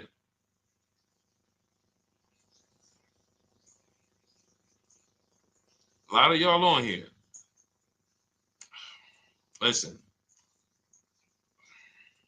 I see you, DJ and Nice. I see you, Arms Reach. And I can tell the people that's locked in because they be like, all right, Deshone, you said you're here for 90 minutes. I know we got about 3 minutes left. I mean, I'm hanging for this whole thing. I don't want to miss anything. Shout out to the people that are locked in. All right. Go ahead, Dolan. Should the out-the-door price include your trade? First of all, that's a curse word. All right, we're going to go back to that because I got out of saying that for a while. We do not trade cars. So you probably just popped in maybe about 30 minutes ago on the stream. We were talking about the 3 pillars of great car deals: who you buy your car from, who you sell your car to, who you get your loan from. You in order to get a great deal, a below market deal, you must get a great deal from each one, which means you bid out each one. I bid out, got multiple offers for who I was going to buy my car from. I got multiple offers for who I was going to get my loan from. I got multiple offers for who I was going to sell my car to. I bid out everything, therefore I got my great deal. If you bid out this, but you don't bid out this, and somebody you get an interest rate of 7.1 when you could have got an interest rate of 5.2, you lost $2,000. Depending on the cost of your loan, how much you're financing, you lost $2,000. Yeah, you did a bid on who you bought the car from, or you didn't bid out your trade, therefore you didn't find the highest bidder. You traded your car for 14. Another bidder would have paid you 18. You lost $4,000. So you got to bid out everything. That's why we do not trade. The only people that have to trade are people with a lot of negative equity who can't pay off the difference. And that's why I am the reason for negative equity is not understanding leasing. You buy your cars, take out loans, switch the car. Negative equity. It's literally the reason for negative equity is I should have leased, but I didn't. Now I have negative equity because I'm replacing this car with a loan still on it. So out the door price will not include your other car. And if I was trading a car, then yes, the out the door price would include the trade. But because we do not trade cars, our out the door prices don't include the trade. Let me show you an example of what our out the door prices look like. So these are some spreadsheets for our Done For You program where we shop for clients. You can see here, this is we shop for a Subaru for this particular client. In this case, look, and you can see the MSRPs for this car is an inexpensive car, $27,000, $26,000. Look at the out the door prices, 29, 30, 30, 29, 29. These are all out the door prices with the taxes and fees. So you can see these dealers are giving either no discount or a little discount. 27 out the door price is 30,000. But look at the winner. Look at the winner. This particular dealer won the bid at this particular time They're not going to win the bid all the time. In this particular case, they needed the unit. $27,900 is the MSRP. Out the door price is $27,463.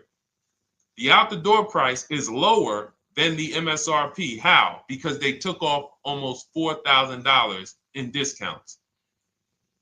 Almost $4,000 in discount. So every time you shop for your used cars or new cars, this is how you should be shopping. If you're not leasing, this is how you should be shopping. I'm getting multiple offers, out the door prices, comparing who gave me the best offer. Who gave me the best offer?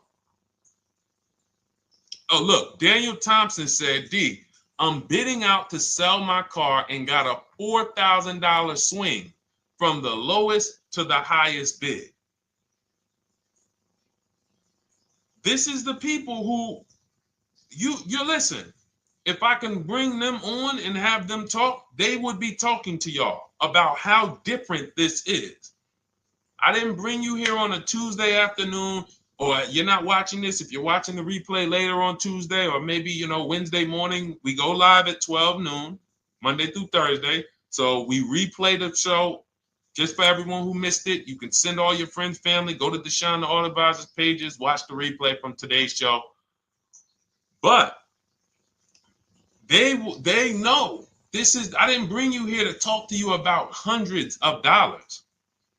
We are talking thousands of dollars at all times. There is never anything that we talk about that is hundreds. Let someone else talk to you about how you can save a couple hundred more per month. We might be talking about hundreds per month. That might be the only time we're talking about hundreds, $200 per month. But other than that, which equals thousands. We're not here to figure out how we're going to save $50 this month. No, this is big, huge money. So thank you, Daniel. Thank you for tapping in with that information. So, all right, listen, guys. Everything we teach is in a step-by-step format, because when it's not step-by-step, you'll get overwhelmed. When it's step-by-step, you can challenge yourself to stay right on this step, check it off, move to the next step. Check it off, move to the next step. Step 7 in our Cars from Home process is delivery. Step 6 is paperwork. Step 1 is the most important question, which is the 8-year rule. It's literally called the most important question. 8-year rule. How many years are you keeping the next car? Step 2 is the equity assessment. That's why you heard Wendell in his book testimonial. He said, I just completed the equity assessment and we got 30% more than the book value. Bidding it out. He said, I'm about to move to the next step. So everything we teach is step. Step 3 is deal structure, where we budget and we see, all right, how much car can we afford? What does a good deal look like? Step 4, we go shopping, which is choosing what we want. Shopping, looking, doing. We're not buying it. We're shopping the market. We're test driving. We are literally choosing what we want. Shopping, enjoying shopping. Step 5 is multiple offers. That's when we're in talking to dealers online, getting offers, getting bids. Step 6 is paperwork and protection to make sure that the offer we got is legit. We tied it up. Paperwork is right. We go over extended warranties, tire and wheel, maintenance plans. Do we need them? Key protection. Do we need any of this stuff? And step 7 is delivery. It is a step-by-step path. That is how people win. They're not coming into some college to learn how to be a car salesman or to learn everything I know. No, it's a path. So if you want the blueprint in book form, that's my digital book, Cars from Home, 7 Steps of Saving Time, Money, and Avoiding Dealerships. Normally $97, part of our 30-minute welcome offer. You can get yours for $24 in my TikTok bio, Instagram bio, the YouTube comments, and the Facebook comments. Click those links and then click the special $24 welcome offer. It's good for 30 minutes. And you'll save 75%. If for those of you who are like, Deshone, what about that video checklist? That is our Shop Done With You program. Cars from Home, done with you. You get lifetime access to everything we teach, all our below market videos, and it's short videos. I want you guys getting cars in 90 minutes. 90 minutes. Not shopping. The shopping might take you longer. Deciding what you want, you might be doing that for 2 months. But once you decide what you want, I want you to be able to get below market deals in 90 minutes. That's how I do it. We're not hours and hours to get these car deals. Some of these deals we make in literally 45 minutes over a 3-day period. So that is how we do it. And you'll have access to our coaching program. We do Zoom calls twice a month, first and third Wednesday. And you have a Facebook group with 1,600 people in it that have come before you in the last 3 years. And then for those of you who qualify for shop with done for me, just do it for me, Deshone. New cars, new cars and leases only. Credit score has to be over 670 FICO. Book a call with our team. Let's see if we can help you. All of those have welcome specials. The book is 75% off welcome special. Shop with Deshone is $200 off welcome special for 48 hours.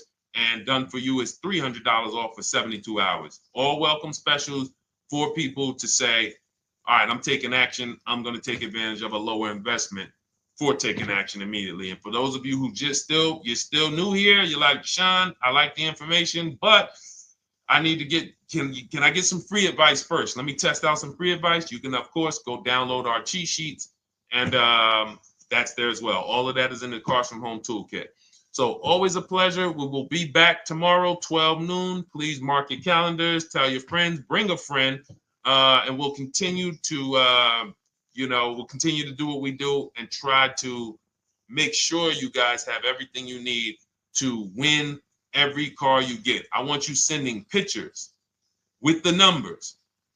You know you've done it right when every car you get, you have pictures with the numbers. You know people who purchase cars all the time, all post their pictures. Hey, had to upgrade. Oh, just got this. Hey, had to treat myself. Oh, watch it now. But you never see the numbers because they really are not confident in the numbers. They don't want to talk about the numbers. Everybody who shops with us, whether you're getting our book, whether you're using our stuff, and sometimes people who they piece together my social media videos and they'll get it done. But they are sending the numbers. Look at what I paid for this car. Not only did I get a great car, but look at the deal I got on the car. That's when you know, all right, you understand this thing.